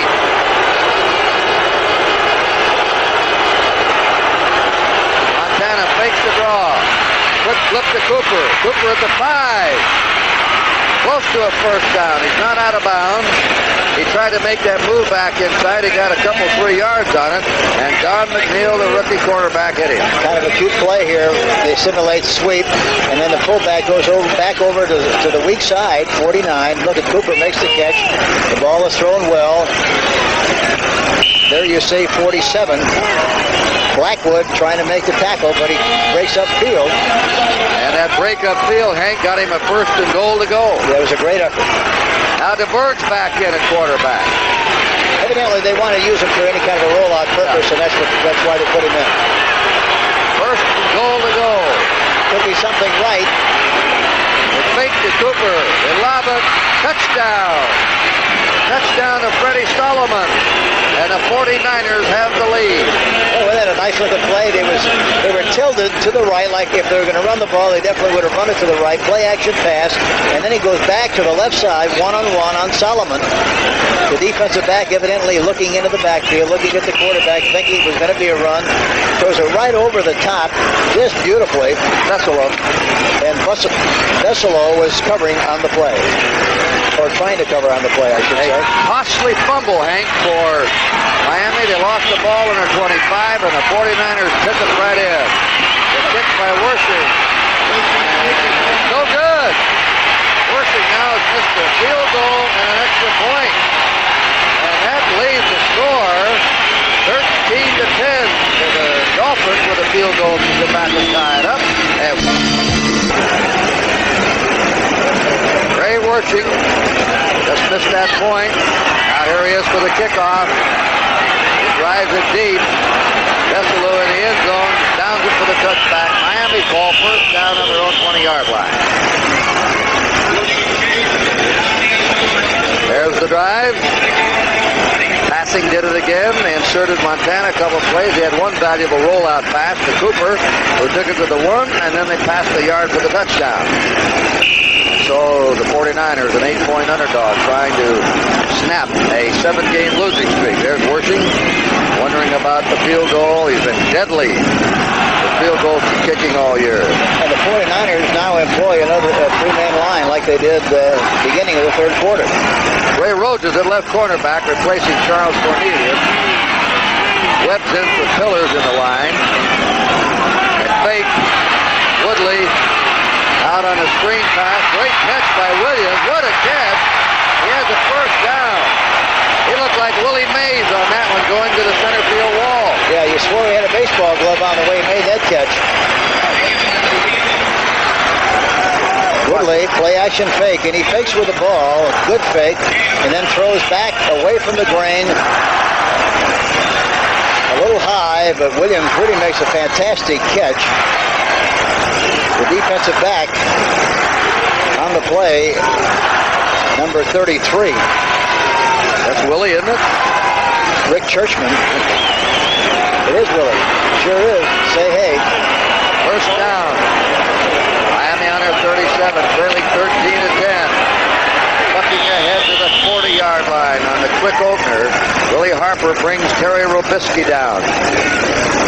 They don't get much, maybe 3. Second down, 7. 5 minutes, 25 seconds left to play in the third period. Buffalo won the day. One of the surprise teams of the year, sitting on top of the Eastern Division of the American Conference. 8-3. New England lost to the Rams. Baltimore won. Miami must win to stay within range or a faint hope in the playoffs. So David Woodley, up fake, feels it down the sideline to Cefalo. Cefalo has it at the 41. Great catch by Jimmy Cefalo of Penn State. That time the cornerback came up, they had a double cover on the receiver, and he hit the receiver, Cefalo, right between the short man and the deep man, Churchman. Put it right where it had to be. A low percentage kind of a pass curve, but he got it in there. I want to tell you, I can see why Shula likes him. Shula says what he likes about Woodley, he looks for the pass first, then the run second. He's not looking to try and scramble. He's passed well today. Delvin Williams and Robisky. Robisky over the 40, 35, 34 to 49ers. Number 79. The 78, Archie Reese of Clemson, a third-year nose tackle. Nailed him there, but it's a gain. Third on the 34. It's a gain of 7 yards. The 49ers had 3 young players, rookies in their defensive unit. Stuckey, number 79, Leopold, number 52, and Churchman. And they definitely need a lot of defensive help. Second down. Super job offensively. Second down, 3. Delvin Williams has a first down to the 49er 30-yard line. Now they're doing it with power. They had the 2 tight ends in the lineup, Ronnie Lee, Drew Carty. They ran behind Eric Blasco, the right tackle, and they had Williams and Robisky as the power back. You know, the Dolphins coming into the game were 14th rushing in the conference, 12 passing. And they're going against the defense that's 10 against the run and 13 against the pass. So it's kind of a jump ball situation. You know, the matter depends on the kind of ability of the people you're playing against as to how you're going to move the football. Out is Delvin Williams. Look at the room on the left side and also on the corners, how soft they are, especially on the left side. There he is. He got it. Good call, Hank. That Moore crossed over and took apart that open left side. Corner is very soft, meaning that he's very deep, and you ought to be able to throw that kind of stuff, especially with the way the quarterback has had so much time to throw the football. They're just not getting any penetration, any rush whatsoever on Woodley. All right, David Woodley, the rookie of LSU, has completed 16 out of 22. An excellent day for him, 210 yards. Steve DeBerg has hit 26 out of 31. 9 calls. They got messed up. Now, what happened there, do you think? I think they got the end evidently was on the wrong side of the formation. He lined up on the right side. Tight end, Ronnie Lee on the right side, went to the left side. Evidently he shouldn't have gone because Woodley called timeout. Thank you. Hank Stram has been elaborating no pressure on the quarterback today. Only 1 sack. Miami's been sacked once. Buffalo is the lowest in the league with only 10 sacks on their quarterback. Cleveland had 11. The most is Kansas City. Their quarterback's been tackled 38 times coming into this weekend. All right, they're on the 15-yard line with a first down. Woodley will throw. Maybe. Runs it out. Gets to the 10 and spins to the 9 or 8-yard line. Now you can see he hasn't tried to run much, but you can see the very quick feet he has. Well, you know, it's pretty silly for a quarterback like him not to run when he has the opportunity. That's what you're looking for, a quarterback who can move when the pressure's on, when he has to run by design, or when he has to run away from pressure. He did that instinctively very well. He saw the pressure was coming from the outside, took off up the middle, used excellent judgment on the play. Second down, 4. Miami on the 49er 9-yard line. 49ers ahead, 13-10. They don't have anybody lined up for the right corner. Now they finally get him over there. Had the young receiver seen that, he could have thrown the ball for a touchdown. That looked like the old sleeper play when you used to have a fella stay over there, you know, and not come back to the huddle. Well, he used to hide him on, put a blanket over him on the sideline, then bring him, throw the blanket off, and come back to the field. That play At that time, the quarterback, Woodley, did not see him. Had he seen him, he could have thrown the ball out there, would have been a touchdown. Well, they got no gain on the last play. This is Dalvin Williams coming off, and Tony Nathan goes in, a better pass receiver. 3rd and 4. Miami on the 49er 9-yard line. You know, I think it's, you know, there's a lot of movement in professional football, but if you have movement, you have to do something on quick counts to take advantage of the movement. By the time, you know, you get the person where you want him, you wait till the defensive guy gets there, you lose all your advantage. All right, here's the 3rd down play. Little lob, it's complete to Nathan, and it's a touchdown. Tony Nathan scores. Nathan on a fake into the line by Woodley, who set it up beautifully. A 9-yard play. Nice looking play action fake. Taking to the fullback, you're hitting Nathan. They got a good surge. The right tackle did not do a good job of acting on the play. And for that reason, Reese got in there, but they threw the ball over the top in good shape. Play action pass into the flat. You know, in a play action pass, Kurt, you have to really, your backs have to do a good job, your quarterback, but in conjunction with that, your line has to have a good surge like it's going to be a run. And so many times, tackle especially will not get the surge that you like because he's afraid to blow the block on the defensive end, and he gives away the fact that it's going to be a play action pass. Oklahoma's Von Schaman for the point. It's up, and it's good. So Miami retains the lead to the 49ers. And here's the play again. Watch it. Beautiful play action fake. And he fakes with the balls, which is something I like. I don't like for quarterbacks to fake with a hand, because you don't give him a hand when he runs the football, you give him the ball, and that's a better fake. Tuesday, the All-American movie hero is back in the story that takes up where Billy Jack left off. Tom Laughlin returns in the trial of Billy Jack. Kurt Gowdy, Hank Stram, minute 44 to go, third quarter. The kickoff by Von Schaman. Taken by Jimmy Owen. Up to 15, 20. And it's just short of the 30-yard line. New York Jets and the Denver Broncos in the third period. 1 minute to go are tied 17 all. That's the story of the Miami drive. 80 yards, 9 plays. As rookie David Woodley, who had 5 long drives that he engineered last week, has led them to 2 long drives today for touchdowns. Don Woods and Lenville Elliott are the running backs. 49ers now trying to come back on their own 49-yard line. Solomon in motion. Fumble! They fell on the ball for a loss. Don Woods. Woods fell on it back on his 22-yard line. That's the second fumble, but they've lost only 1. Loss of 7, second down, 17.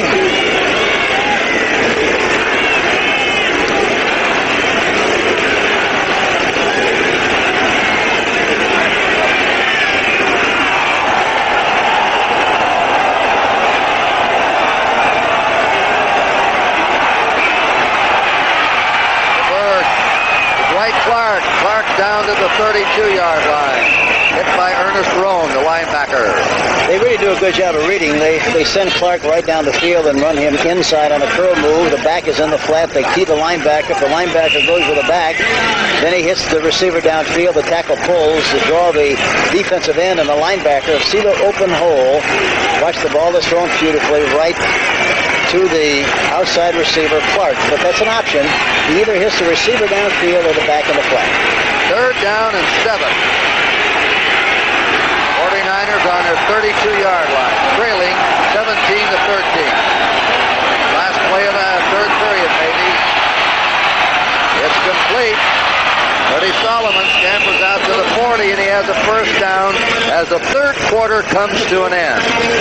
The score from the Orange Bowl in Miami, the Miami Dolphins 17 and the San Francisco 49ers 13.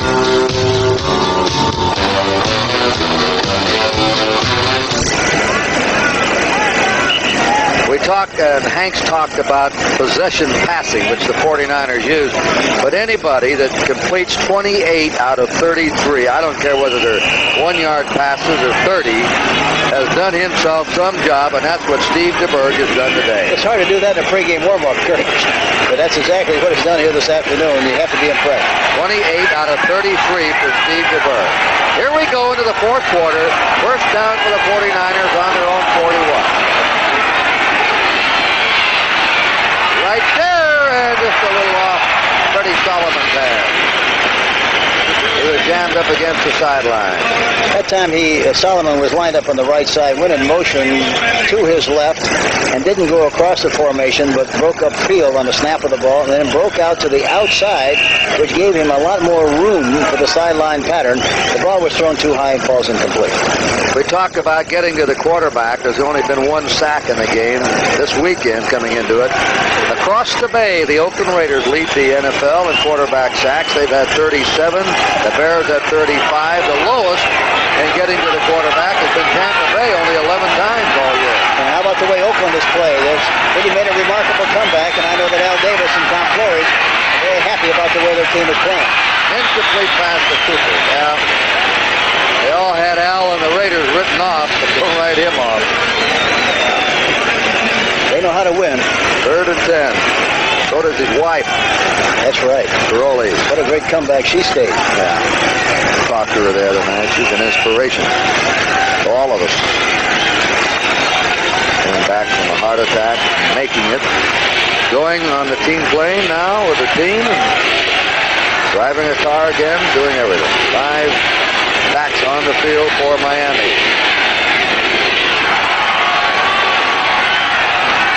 3rd and 10 for the 49ers. First time DeBerg missed 2 in a row. Tight end. He's there at that Rose. Oh, I like the way this Rose moves. No, that's Ramson, I'm sorry. Ramson coming out of there. There's a delayed pattern. They try to get 4 receivers on the same side of the ball. This time they try to get 3 away from the flanker. Watch Ramson that time delaying and then goes inside. You don't get a good picture of it. But he licks number 58, Bo Camper, on the play, is open in the middle, runs well once he makes the reception. Big first down for the San Francisco 49ers on the 3rd and 10. They get him out of there for a breather and put Charlie Young back in. First down, 49ers in the Miami 40. Heidelberg doesn't know what to do. He goes to the 40. Flag is down. Maybe a late hit. I don't know. He had that option again that time, and they had both receivers faded on the play. He wanted to hit Cooper on the outside. Then he sees that he can't make the completion. Decides to take, no pass rush whatsoever. Decides to take off and run, which is a wise thing. Then Herter to him. Then Herter, and there's a spear. There's a shot. Spear, yeah. Rusty Chambers gave him a spear shot. That was with the helmet. That's what we call spearing. Going like a spear with a helmet into the body. So a foul. Unnecessary roughness. Number 51 defense. First down.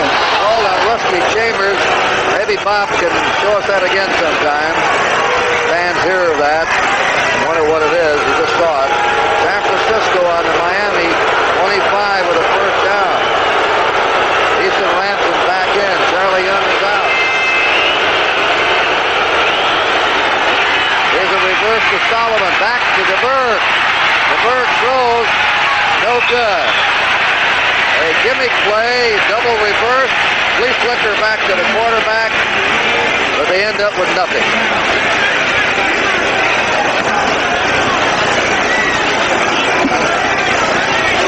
There you see it. He hands off, throws it back. Solomon throws it back to DeBerg. They go down the sideline. On a Canadian field, it'd have been all right. Don Woods was out of bounds. We ran that one at Giant High. James Owens in and Dan Woods is out. 3 wide receivers on the field for the 49ers. 17-13, Miami ahead. Fourth period, wide open there, over his head. I don't know what happened. Solomon looked like he lost the ball as it was coming to him. So he said, hello, and went right over his right shoulder. Yeah, the timing of the play was not as good as it should have been, and he had time to throw the ball again that time. It's one of the few errant passes he's thrown all afternoon. The Berg is going out. And Joe Montana comes in. Impressive figures for Steve DeBerg. Third down and 10 for the 49ers on the Miami 25.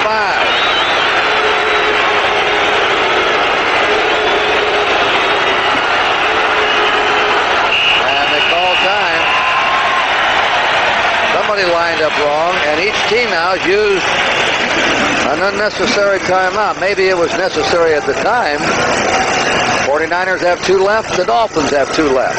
Well, I think anytime there's indecision on a play, you might as well take time out to make sure you got to straighten out, because if you don't, you can blow the play and maybe deprive yourself of the opportunity to get in and make a drive. We'll return to the Orange Bowl after this word from your local station.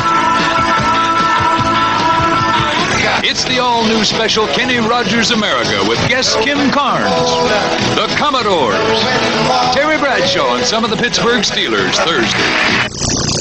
This is CBS.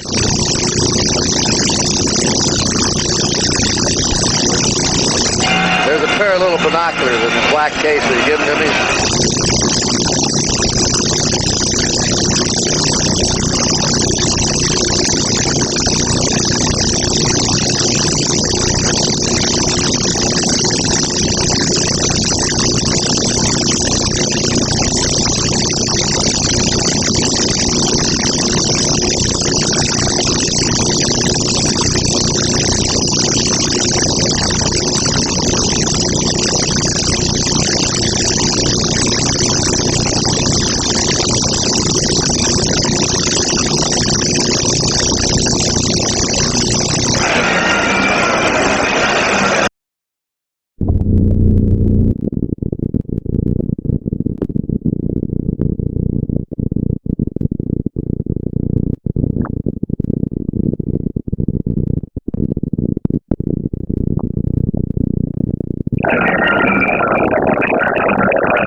Gowdy and Hank Graham here in the Orange Bowl. 13:37 left to play. 3rd and 10 for the 49ers on the Dolphin 25.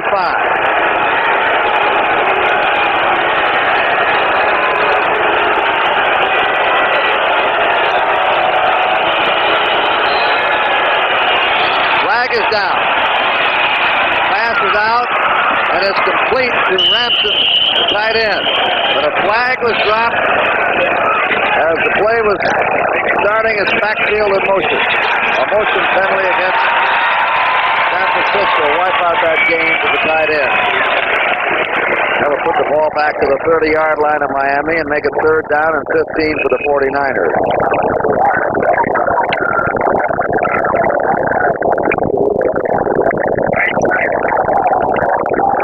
Illegal motion, number 51, offense, repeat 3rd down. That's on the right guard, Randy Cross of UCLA. 3rd and 15. Well, they really got 2 downs to get to 15 yards in this area of the field, Kurt. Burke back in, Hank. Yep. Crossing pattern to the 20, and there goes another flag down. It's complete to the 18 to Don Woods, the running back, at 47. Another flag down. And the way he dropped it, it looks like it might be holding. 49ers are penalizing himself out of field goal range if they wanted to go for a field goal, although they're 4 points short. This will go back now to their own 40 or 39 and a half. It's one thing when the other team stops you, but it really hurts when you stop yourself. Holding, number 71, offense, repeat third down. That's Keith Farnhorst, right tackle. The left tackle was held twice here this afternoon, and the left tackle, I should say, Singleton, has had 2 or 3 holding penalties, and now Farnhorst has 1. Joe Montana's in at quarterback. 3rd and 25. They evidently feel they need the agility on a long yardage passing situation in case there's a situation that might involve a sack. Set the screen up. Cooper has it. 35-30. That's it. He is tackled by Ernie Roan. And also Glenn Blackwood, the free safety, number 47. It looked like he had more of a chance to make more yardage on the outside that time, Kurt. But again, a back has to make a decision, right or wrong, inside or outside, make that decision. He made it, try to get the most out of it as he possibly could, but it really looked like he could have got more yardage on the outside. Wershing is in. They're going to try a 47-yard field goal. They'll have to fake this, too, with Montana holding. Wershing missed a 40-yarder earlier. This kick is up, and it is good. Ray Wershing boots a 47-yarder. Flag is down. Flag is down. Looks like they're calling it against the 49ers. Holding against the 49ers. 49ers lose 3 points, and that's 3 penalties in the last 4 plays against the 49ers. In the meantime, at San Diego, the Chargers lead the Kansas City Chiefs 20-7.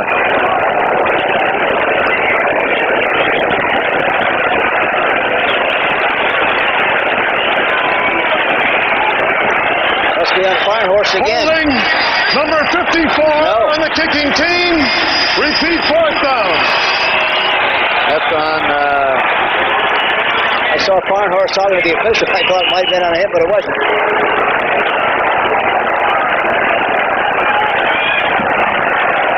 Call that on Pookie. Here's a punt now. Lifted up high. Fair catch call. Dolphins will take over along their 17-yard line with a first down.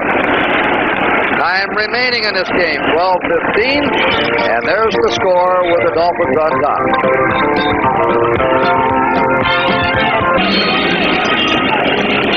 Doubleheader next Sunday, CBS first game, Chicago to Atlanta. Hank and I will be there for the Lions and the Tampa Bay Bucks and Green Bay to Minnesota. That's the early game. And Giants at San Francisco, Washington, and Dallas for, what do we call it? The nightcap. Night here.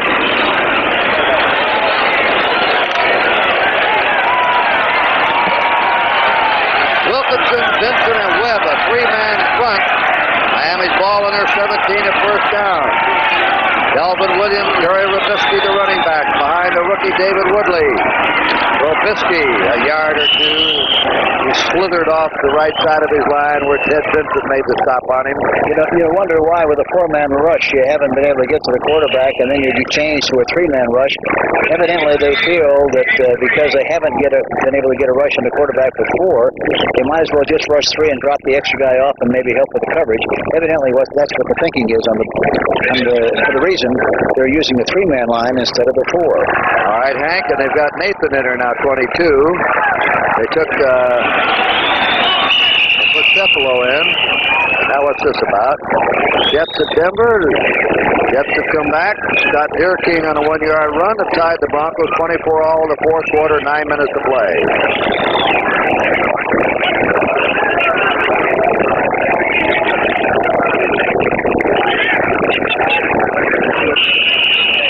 Crank it up, they say. Second down, 8. Cephalo's in the game here on the left side.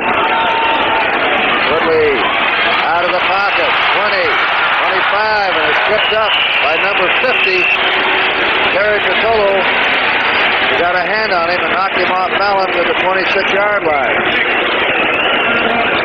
He's very decisive. He goes back into the pocket. Wants to throw the ball to the right side, get some pressure on that side. It was a blitz. on the play by the linebacker who was coming from the outside from the 49ers. And, of course, that linebacker was Willie Harper, number 59. They have a third down and a yard to go. The Dolphins do in their 26th. Miami leading 17-13, 10:55 to play. Nathan Rabisky, the setback. Woodley will throw. He's got a man wide open out here. And he lost the ball. He got sort of caught up with himself. He was wide open. He faked to Nathan. Nathan slid out of here, came in the open in the flat, couldn't hold on to it. Boy, what a fake. Good play action. Nathan went right through the area between the guard and the tackle. Popped wide open like he ran right out of the bleachers. He had possession, it looks like. No, he didn't. He never did have possession. He had the wrong hand up, it looked like, on the play. Batting the ball away from him. That's right. He had the left hand, instead of turning the hands the other side, the other way, he had him upside down, Kurt. White, Hicks, and Freddie Solomon are deep. One formation by George Roberts. High snap. Solomon at the 40. Trying to get that blocking wall. He's up to the 45. He's still going at the 50. 45. And finally they pounce on him. But an excellent return by Freddie Solomon. George Roberts, the punter, said, "That's all for you, Freddie," and jumped right up on his back. But the 49ers have excellent field position when we come back.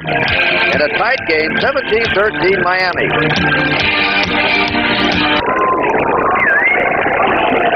San Francisco on the Miami 42-yard line with a first down. Miami leading by 4 points.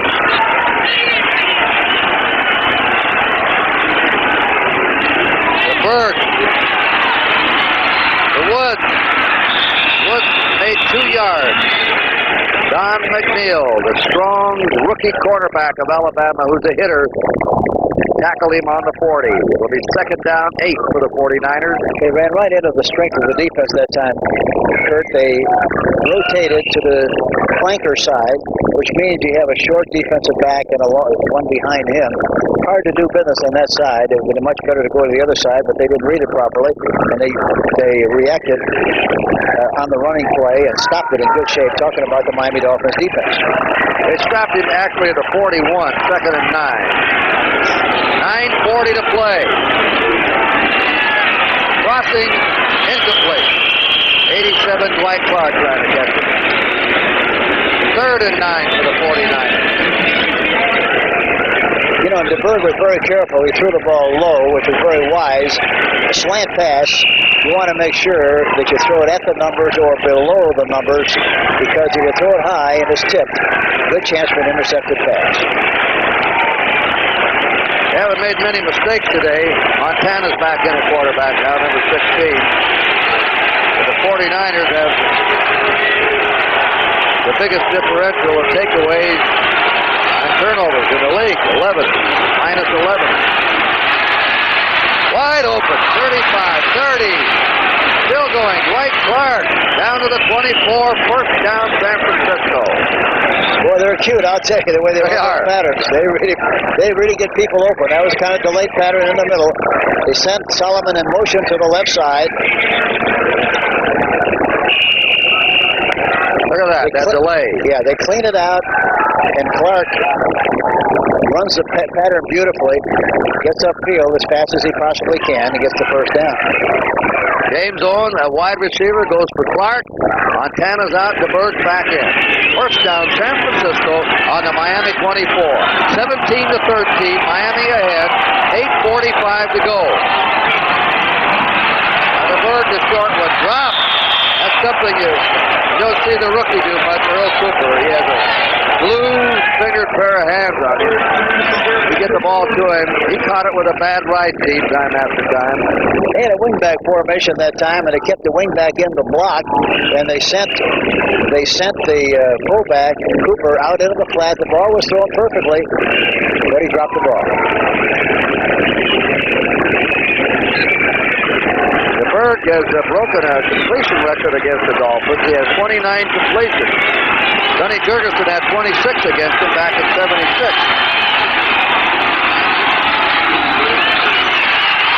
Well, I catch it. Flag down. Interception. Intercepted by Miami's number 54. And that is Ralph Ortega. They got a flag down on the play. Yeah, it looks like it might have been holding on the 49ers, and of course Miami will take possession. Miami will decline it and take the ball. And as flags went down, DeBerk threw it anyway. Holding, number 67, offense, declined. First down, Miami. Ron Singleton was holding. That's the third or fourth time for him in this game. Second turnover for the 49ers. 3 for Miami and a timeout on the field. 8 minutes and 29 seconds left to play here in the Orange Bowl. And the score is Miami 17, San Francisco 13.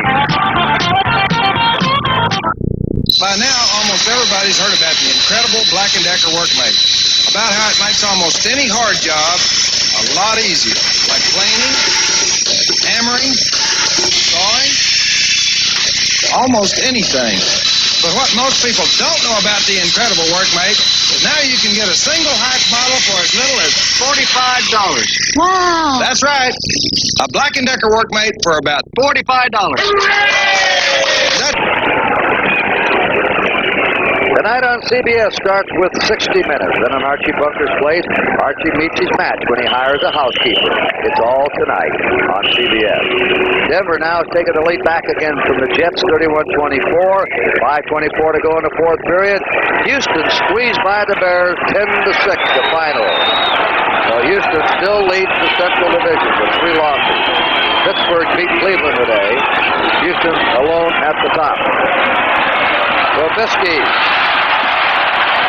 Good running by Robisky as he broke tackles.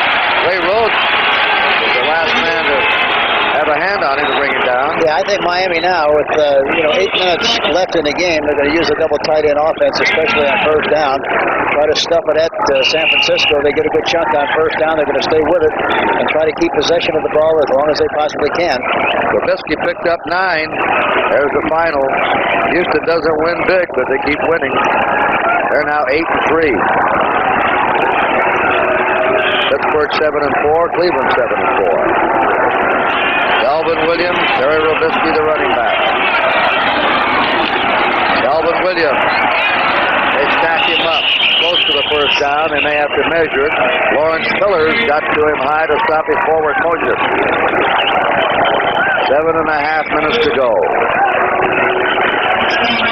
Miami has to be rather, well, I don't mean a tired team, but what a schedule they've had, Hank. They went to New England, then they went to Oakland, then they went to Los Angeles. They played 3 games with 12,000 miles of traveling their last 3 games before coming back home here. But here again, that's a tough thing to do, but as a coach, you have to sell your team on the idea that, hey, that's what we got to do. So don't worry about it. Don't squeak about it. Just get ready to play football the best you possibly can, because we can't have excuses for why we don't win. And Don Shula's done a good job of selling his team on the fact that that can't be an excuse to fail. Miami under 44, first down. Nathan and Robisky, the running back. Fake to Robisky. David Woodley toss, completed the 45. Marching forward to the 50 is Tony Nathan. Nathan has good breakaway ability. That's why they finally started him now. They threw that same pass to the left side. The last time they had a short yardage situation. This time they threw it again to the right side. A little different version of it. Nathan was not as deep, but he makes the catch, and they pick up 6 yards on the play. Talking about that tough schedule, I used to tell your club too, I don't make the schedule, right? That's right. We just play it. Can't worry about things you can't control. You just got to play. Second down 4. Looks like Calvin Williams. Flag down. Williams stopped at the 43, but a flag is down. As Williams was unreeling a run for a first down. That's holding against Miami. This will set them back to around their 40 and make it second down and 14. I don't know why they don't run that play more often. They put a wing back on the side of the tight end, and they have a distinct advantage. They have 2 tight ends on that side, one a wingback, one to his normal position. They've got a distinct advantage, and every time they run the play, they've made a lot of yardage, but they haven't run it enough, I don't think, in the game to this afternoon. Williams is the leading ground gainer in this game with 64 yards. Rubisky has 42. Holding. 86. Offense. Repeat second down. Lonnie Lee was holding on the play. They had two tight ends in the game. From a wingback standpoint, had a good advantage, as I mentioned. And got called holding on the play. Joe Rose is in, number 80. Matt Moore. Three receivers, a slot right formation. Second and 14. Draw play. Nathan. Hey, nearly broke it.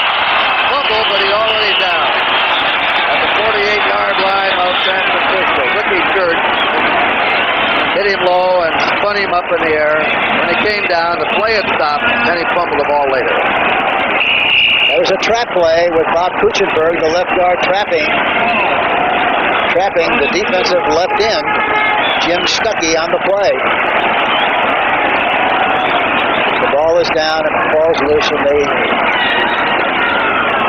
say that he maintains possession. They have possession. Miami does. Well, they have a third down and 2.5 to go. Miami on the San Francisco 48.5. Williams, Rubisky. There's a first down by Rubisky. He just lowered his head and powered to the 45-yard line.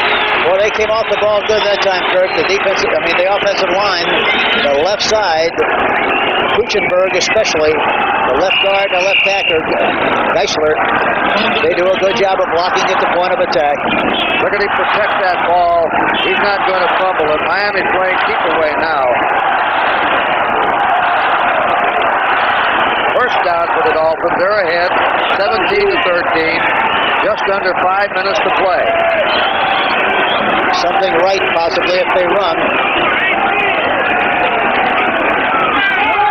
Left with Dalvin Williams. He doesn't get much, couple yards to the 43 of the 49ers with Willie Harper. Look out, boys. Ronnie Lee's up, trying to mix it up with Dan Boone. Official step in, say, come on, cool it. Yeah, they've run some good plays here, Miami has, with the idea that they show a formation where it looks like they're going to go one way, and they came back with the Statue of Liberty, kind of a semi-quick reverse, going back to the backside. When Harper hit him, he was knocked down.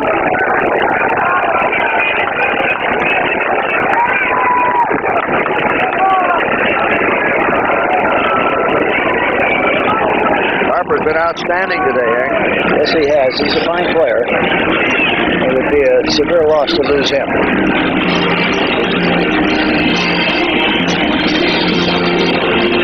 Timeout in the Orange Bowl, 4:26 to go. It's still 17-13. Miami leading.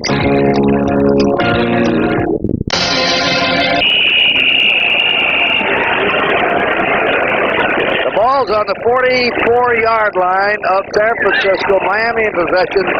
Second down 9. Joe Rose, Matt Moore, and Jimmy Cephalo. Three receivers in the game. Nathan is the lone setback. Second and 9. 4 minutes to play. David Woodley scrambling away. Now he moves it. He's going to run it. He's to the 40, and he goes down just short of the first down. And he shows you his scrambling ability there. Lawrence Pillars rushed him. He got away from him. And they look to be a foot short. Gets back in the pocket, he wants to throw the ball to his right, runs to his right, decides to go back to his left, sees running room, takes advantage of it, and he knows where he has to go for the first down and slides for the yardage, but just is inches short of the first down. Things are there. San Diego's win over Kansas City. San Diego's won 7 and lost 4. Oakland has won 7 and lost 3. They play Seattle tomorrow night. In Seattle. Third down, a foot to go. Quarterback sneak by Woodley. When he gets to the 35, they'll probably measure for it. 3 minutes to play.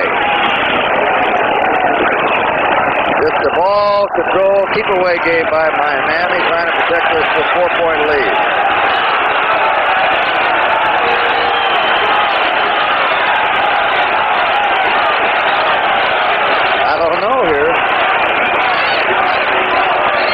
depends on how he marked the ball. The official. Injury report on Willie Harper, left linebacker of the 49ers. He has a twisted knee and won't return. I understand this game's being seen up at Klamath. He didn't make it. Didn't make it. 4th and a foot. Klamath falls Oregon. Wonder what kind of steelhead season they had there in the Klamath River. After a couple of years ago, it wasn't too good. Hope it's improved. 4th and a foot. And they're going for it. 3 to go in the game. 17-13, Miami. And a tight one all the way. San Francisco scored first. Miami tied it up and got the field goal. San Francisco took the lead, and Miami came back. Boy, a play-action pass here would really be something. They are all ganged up there to stop the run. They run it, they have it. Elvin Williams diving over. A very important first down. Miami keeps the ball with 2:35 to play. They had everybody on the line of scrimmage that time, Kurt.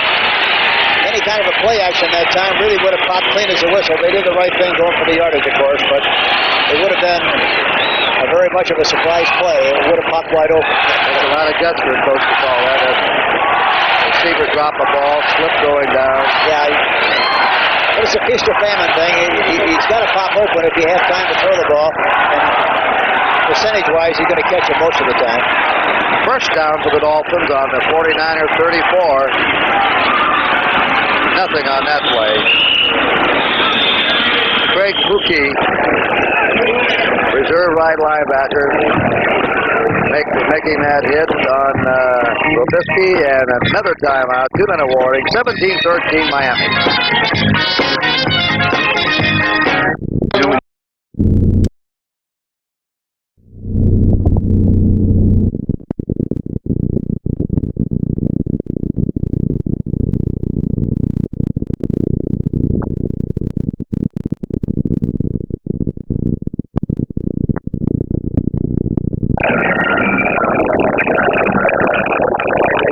Gowdy and Hank Graham here in the Orange Bowl. 13:37 left to play. 3rd and 10 for the 49ers on the Dolphin 25.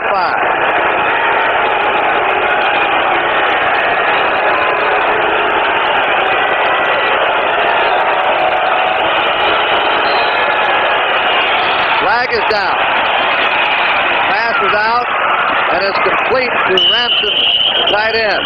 But a flag was dropped as the play was starting its backfield in motion. A motion penalty against San Francisco. Wipe out that game to the tight end.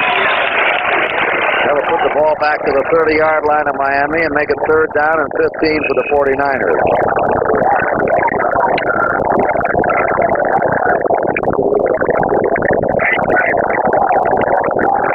Illegal motion, number 51, offense, repeat 3rd down. That's on the right guard, Randy Cross of UCLA. 3rd and 15.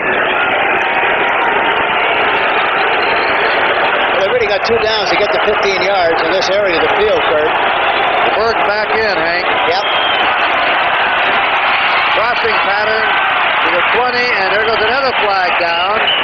It's complete to the 18 to Don Woods, the running back, at 47. And another flag down. And the way he dropped it, it looks like it might be holding.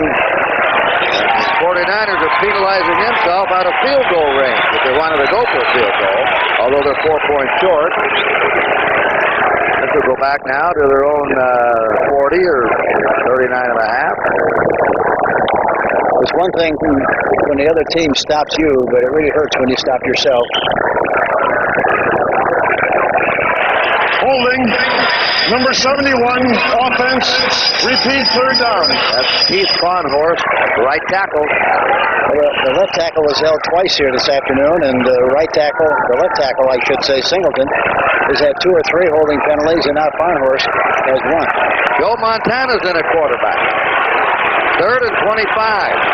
They evidently feel they need the agility on a long yardage passing situation in case there's a situation that might involve a sack. Set the screen up. Cooper has it. 35-30. That's it. He is tackled by Ernie Roan. And also Glenn Blackwood, the free safety, number 47. It looked like he had more of a chance to make more yardage on the outside that time, Kurt. But again, a back has to make a decision, right or wrong, inside or outside, make that decision. He made it, try to get the most out of it as he possibly could, but it really looked like he could have got more yardage on the outside. Wershing is in. They're going to try a 47-yard field goal. They'll have to fake this, too, with Montana holding. Wershing missed a 40-yarder earlier. This kick is up, and it is good. Ray Wershing boots a 47-yarder. Flag is down. Flag is down. Looks like they're calling it against the 49ers. Holding against the 49ers. 49ers lose 3 points, and that's 3 penalties in the last 4 plays against the 49ers. In the meantime, at San Diego, the Chargers lead the Kansas City Chiefs 20-7.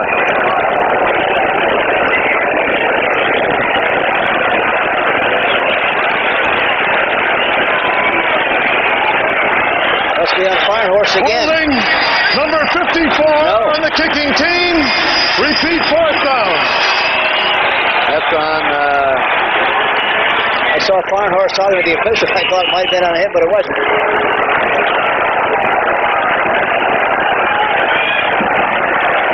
Call that on Pookie. Here's a punt now. Gets it up high. Fair catch call. Dolphins will take over along their 17-yard line with a first down. Time remaining in this game, 12-15, and there's the score with the Dolphins on top.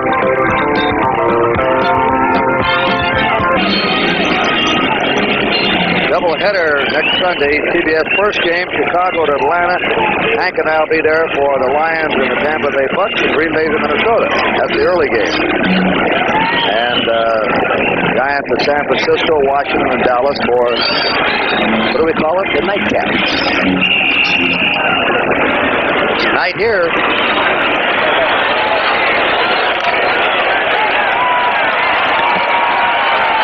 Wilkinson, Vincent, and Webb, a 3-man front.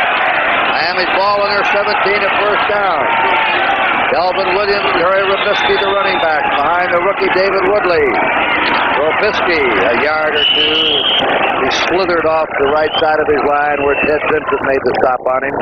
You wonder why with a 4-man rush you haven't been able to get to the quarterback, and then you change to a 3-man rush. Evidently, they feel that because they haven't been able to get a rush on the quarterback with 4, they might as well just rush 3 and drop the extra guy off and maybe help with the coverage. Evidently, that's what the thinking is for the reason they're using a 3-man line instead of the 4. All right, Hank, and they've got Nathan in there now, 22. They put Cephalo in. Now what's this about? Jets at Denver. Jets have come back. Scott Deerking on a 1-yard run to tied the Broncos 24-all in the 4th quarter, 9 minutes to play.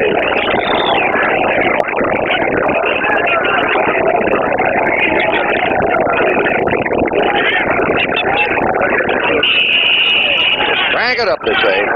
2nd down, 8. Cephalo's in the game here on the left side. Woodley out of the pocket. 20, 25, and it's tipped up by number 50. Terry Patolo. He got a hand on him and knocked him off balance at the 26-yard line. He's very decisive. He goes back into the pocket. Wants to throw the ball to the right side, get some pressure on that side. It was a blitz on the play by the linebacker who was coming from the outside from the 49ers. And, of course, their linebacker was Willie Harper, number 59. They have a 3rd down and a yard to go. The Dolphins do on their 26th. Miami leading 17-13, 10:55 to play. Nathan and Robisky, the setback. Woodley will throw. He's got a man wide open out here. And he lost the ball. He got sort of caught up with him.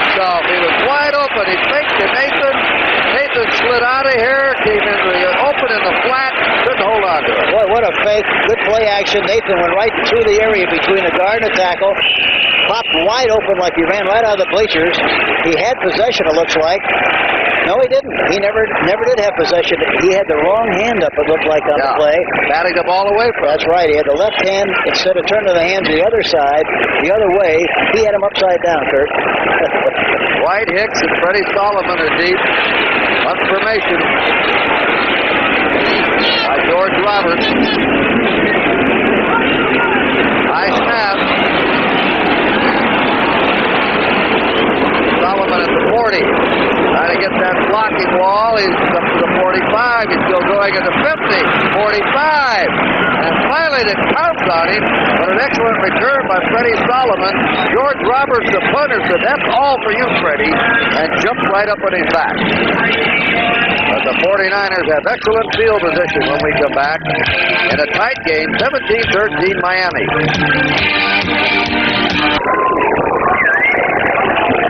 San Francisco on the Miami 42-yard line with a first down. Miami leading by 4 points.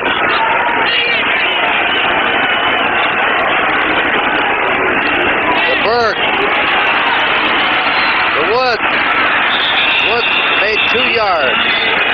Don McNeil, the strong rookie quarterback of Alabama, who's a hitter, tackle him on the 40. It'll be second down 8 for the 49ers. They ran right into the strength of the defense that time, Kurt. They rotated to the flanker side, which means you have a short defensive back and one behind him. Hard to do business on that side. It would be much better to go to the other side, but they didn't read it properly, and they reacted on the running play and stopped it in good shape, talking about the Miami Dolphins defense. They stopped him actually at the 41, second and 9. 9:40 to play. Crossing incomplete. 87 Dwight Clark trying to catch it. Third and 9 for the 49ers. You know, DeBerg was very careful. He threw the ball low, which was very wise. A slant pass, you want to make sure that you throw it at the numbers or below the numbers, because if you throw it high and it's tipped, good chance for an intercepted pass. They haven't made many mistakes today. Montana's back in at quarterback now, number 16. And the 49ers have the biggest differential of takeaways and turnovers in the league, 11, minus 11. Wide open, 35, 30. Still going, Dwight Clark down to the 24, first down San Francisco. Boy, they're cute, I'll tell you, the way they run their patterns. They really get people open. That was kind of delayed pattern in the middle. They sent Solomon in motion to the left side. Look at that, that delay. Yeah, they clean it out, and Clark runs the pattern beautifully, gets upfield as fast as he possibly can, and gets the first down. James Owen, a wide receiver, goes for Clark. Montana's out, and the Birds back in. First down, San Francisco on the Miami 24. 17-13, Miami ahead. 8:45 to go. Now the Birds, a short one, drop. That's something you don't see the rookie do much, Earl Cooper. He has a blue-fingered pair of hands on him. You get the ball to him. He caught it with a bad right team time after time. They had a wingback formation that time, and they kept the wingback in the block, and they sent the fullback, Cooper, out into the flat. The ball was thrown perfectly, but he dropped the ball. Berg has broken a completion record against the Dolphins. He has 29 completions. Sonny Jurgensen had 26 against him back in '76.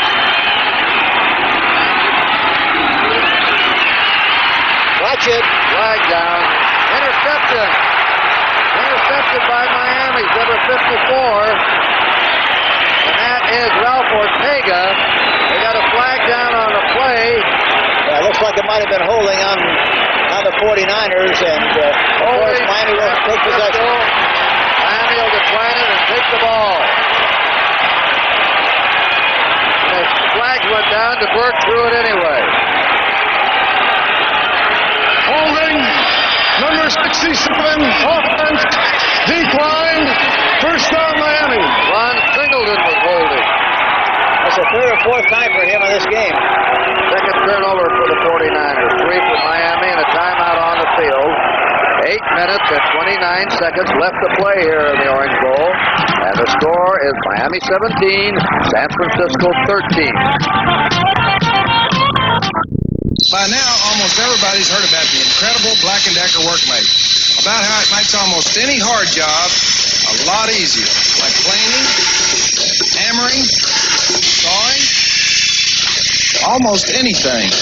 But what most people don't know about the incredible workmate is now you can get a single hatch model for as little as $45. Wow. That's right. A Black & Decker workmate for about $45. That's Tonight on CBS starts with 60 Minutes. Then on Archie Bunker's place, Archie meets his match when he hires a housekeeper. It's all tonight on CBS. Denver now taking the lead back again from the Jets, 31-24. 5:24 to go in the fourth period. Houston squeezed by the Bears, 10-6 the final. Well, Houston still leads the Central Division with 3 losses. Pittsburgh beat Cleveland today. Houston alone at the top. Robisky. Good running by Robisky as he broke tackles. Ray Rhodes was the last man to have a hand on him to bring him down. Yeah, I think Miami now, with 8 minutes left in the game, they're going to use a double tight end offense, especially on first down. Try to stuff it at San Francisco. They get a good chunk on first down. They're going to stay with it and try to keep possession of the ball as long as they possibly can. Robisky picked up 9. There's the final. Houston doesn't win big, but they keep winning. They're now 8-3. Pittsburgh 7-4. Cleveland 7-4. Calvin Williams, Terry Robisky, the running back. Calvin Williams. They stack him up close to the first down. They may have to measure it. Lawrence Pillars got to him high to stop his forward motion. 7.5 minutes to go. Miami has to be rather, well, I don't think a tired team, but what a schedule they've had, Hank. They went to New England, then they went to Oakland, then they went to Los Angeles. They played 3 games with 12,000 miles of traveling their last 3 games before coming back home here. But here again, that's a tough thing to do, but as a coach, you have to sell your team on the idea, hey, that's what we got to do. So don't worry about it. Don't squeak about it. Just get ready to play football the best you possibly can, because we can't have excuses for why we don't win. And Don Shula's done a good job of selling his team on the fact that that can't be an excuse to fail. Miami under 44, first down. Nathan and Robisky, the running back. Fake to Robisky. David Woodley toss completed the 45. Marching forward to the 50 is Tony Nathan. Nathan has good breakaway ability. That's why they finally started him now. They threw that same pass to the left side. The last time they had a short yardage situation. This time they threw it again to the right side. A little different version of it. Nathan was not as deep, but he makes the catch, and they pick up 6 yards on the play. Talking about that tough schedule, and I used to tell your club too, I don't make the schedule, right? That's right. We just play it. Can't worry about things you can't control. You just got to play. Second down 4. Looks like Calvin Williams. Flag down. Williams stopped at the 43, but a flag is down. As Williams was unreeling a run for a first down. That's holding against Miami. This will set them back to around their 40 and make it second down and 14. I don't know why they don't run that play more often. They put a wing back on the side of the tight end, and they have a distinct advantage. They have 2 tight ends on that side. One a wing back, one in his normal position. They've got a distinct advantage, and every time they run the play, they've made a lot of yardage, but they haven't run it enough, I don't think, in the game this afternoon. Williams is the leading ground gainer in this game with 64 yards. Robisky has 42. Holding, 86, offense, repeat, second down. Lonnie Lee was holding on the play. They had 2 tight ends in the game. From a wingback standpoint, had a good advantage, as I mentioned. And got called holding on the play. Joe Rose is in, number 80. Matt Moore. 3 receivers, a slot right formation. Second and 14. Draw play. Nathan. Hey, nearly broke a fumble, but he's already down. At the 48-yard line of San Francisco. Ricky Church hit him low and spun him up in the air. When he came down, the play had stopped, and then he fumbled the ball later. That was a trap play with Bob Kuchenberg, the left guard, trapping the defensive left end, Jim Stuckey, on the play. The ball is down and the ball's loose, and they say that he maintains possession. They have possession. Miami does. Well, they have a third down and 2.5 to go. Miami on the San Francisco 48.5. Williams, Robisky. There's a first down by Robisky. He just lowered his head at Howard to the 45-yard line. Well, they came off the ball good that time, Kirk. The offensive line, the left side, Kuchenberg especially, the left guard, the left tackler, Geisler, they do a good job of blocking at the point of attack. Look at him protect that ball. He's not going to fumble it. Miami playing keep away now. First down for the Dolphins. They're ahead, 17-13.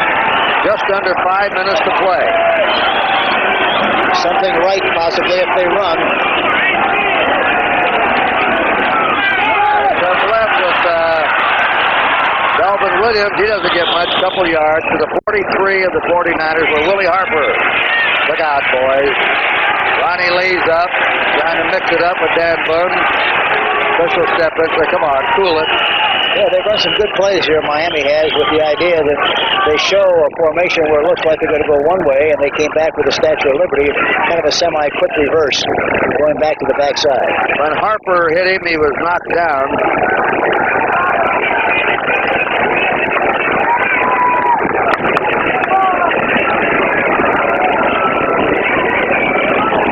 Harper's been outstanding today, Hank.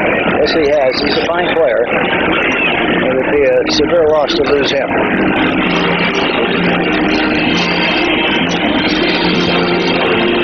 Timeout in the Orange Bowl, 4:26 to go. It's still 17-13. Miami leading.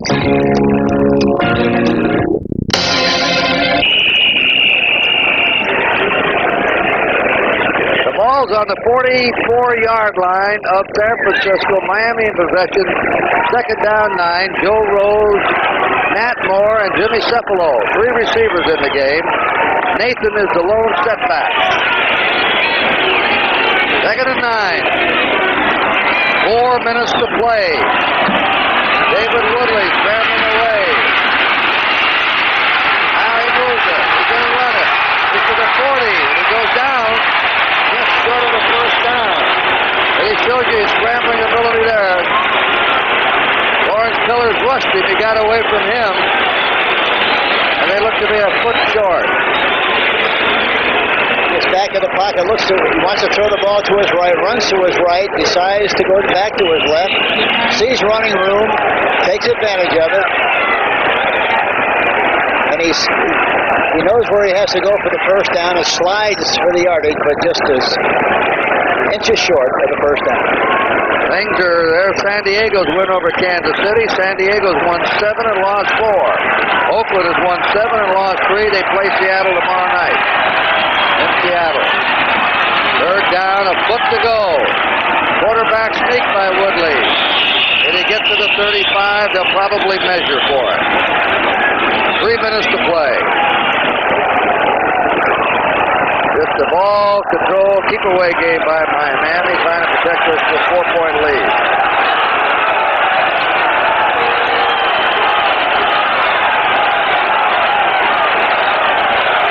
I don't know here.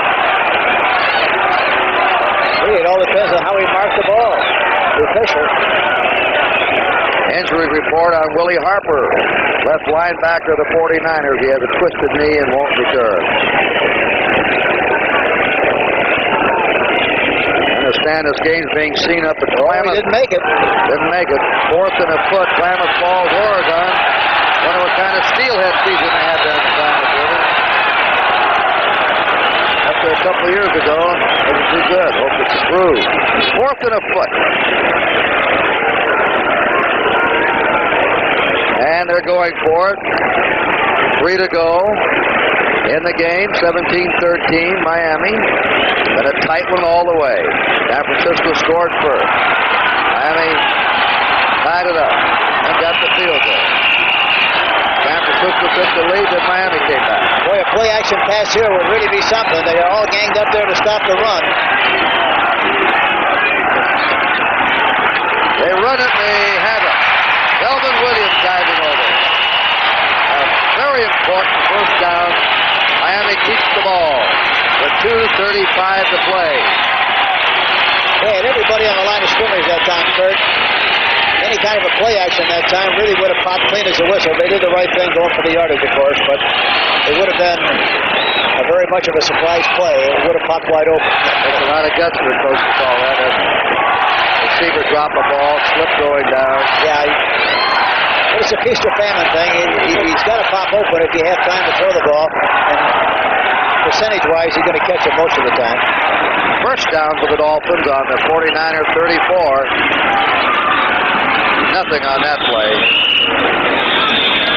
Craig Pookie, reserve right linebacker, making that hit on Robisky, and another timeout. 2-minute warning. 17-13 Miami.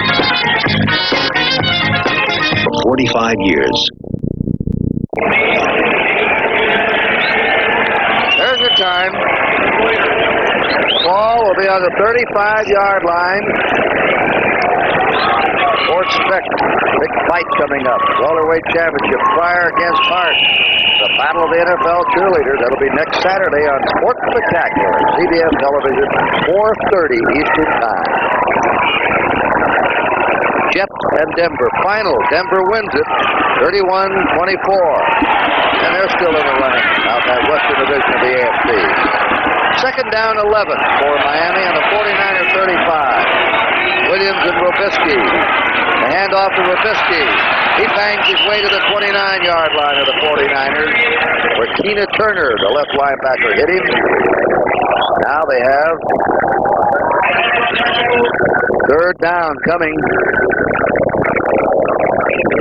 And they're sending in San Francisco number 2. Timeout called by the 49ers. Stop the clock. Minute 51 to go. David Woodley. Way he's played today. Bob Greasy with torn muscles in his throwing shoulder. This man will be starting the rest of the season. If he continues to improve, he may be the quarterback of the future for the Miami Dolphins. Unheralded, he came to the camp. 240 of some player drafted. Yeah, he was drafted in the 8th round from LSU. And it's very obvious that Don and the coaching staff likes him well enough to be the quarterback of the future. And I think he's proving that he is, really. They said he was in the camp a week. They hadn't even had a scrimmage or any kind of a drill. And Arnsberger said, here's our next quarterback. He just liked the way he threw the ball. Third down, 5 to go. Miami on the 49ers, 29. A minute 51 to go. The 49ers have one timeout left. Quarterback draw. First down. David Woodley runs the quarterback draw for the first down. He's picked up not a lot of yardage, but what he's picked up has meant something.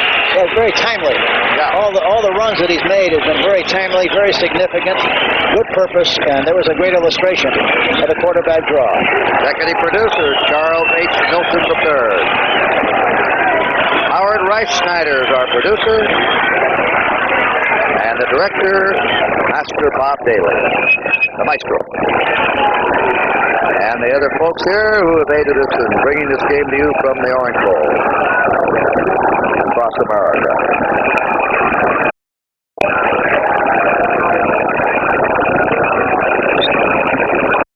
Radio, coast to coast. The other club's got that ball. They're just eating it away. It must be really a frustrating position to be in. Oh, it really is, especially, when you move the ball as well as you have in this game, talking about the 49ers, really they were in this game all the way and had a chance to win it. And then to have to sit back and not be able to do anything about stopping the drive, it makes it very difficult. Just fall on the ball. Woodley does. They're down to 1:30. The 49ers may have to take a timeout here and do something. It'll be second down now on the 24. And they have not called a timeout left. They showed they're out of timeout.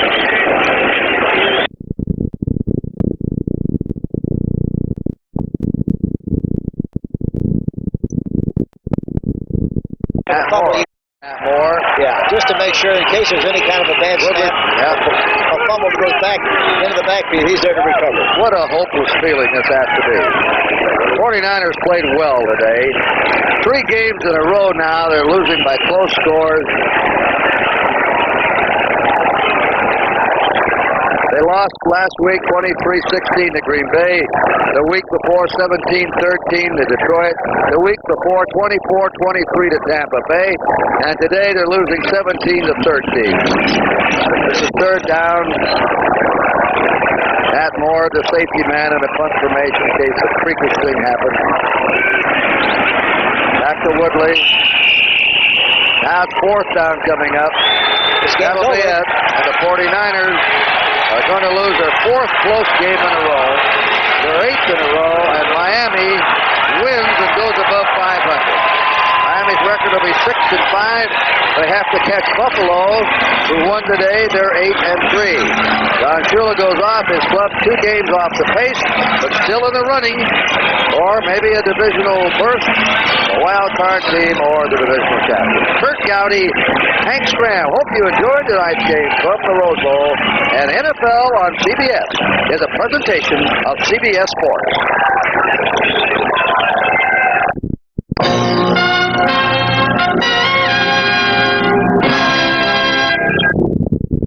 This is CBS.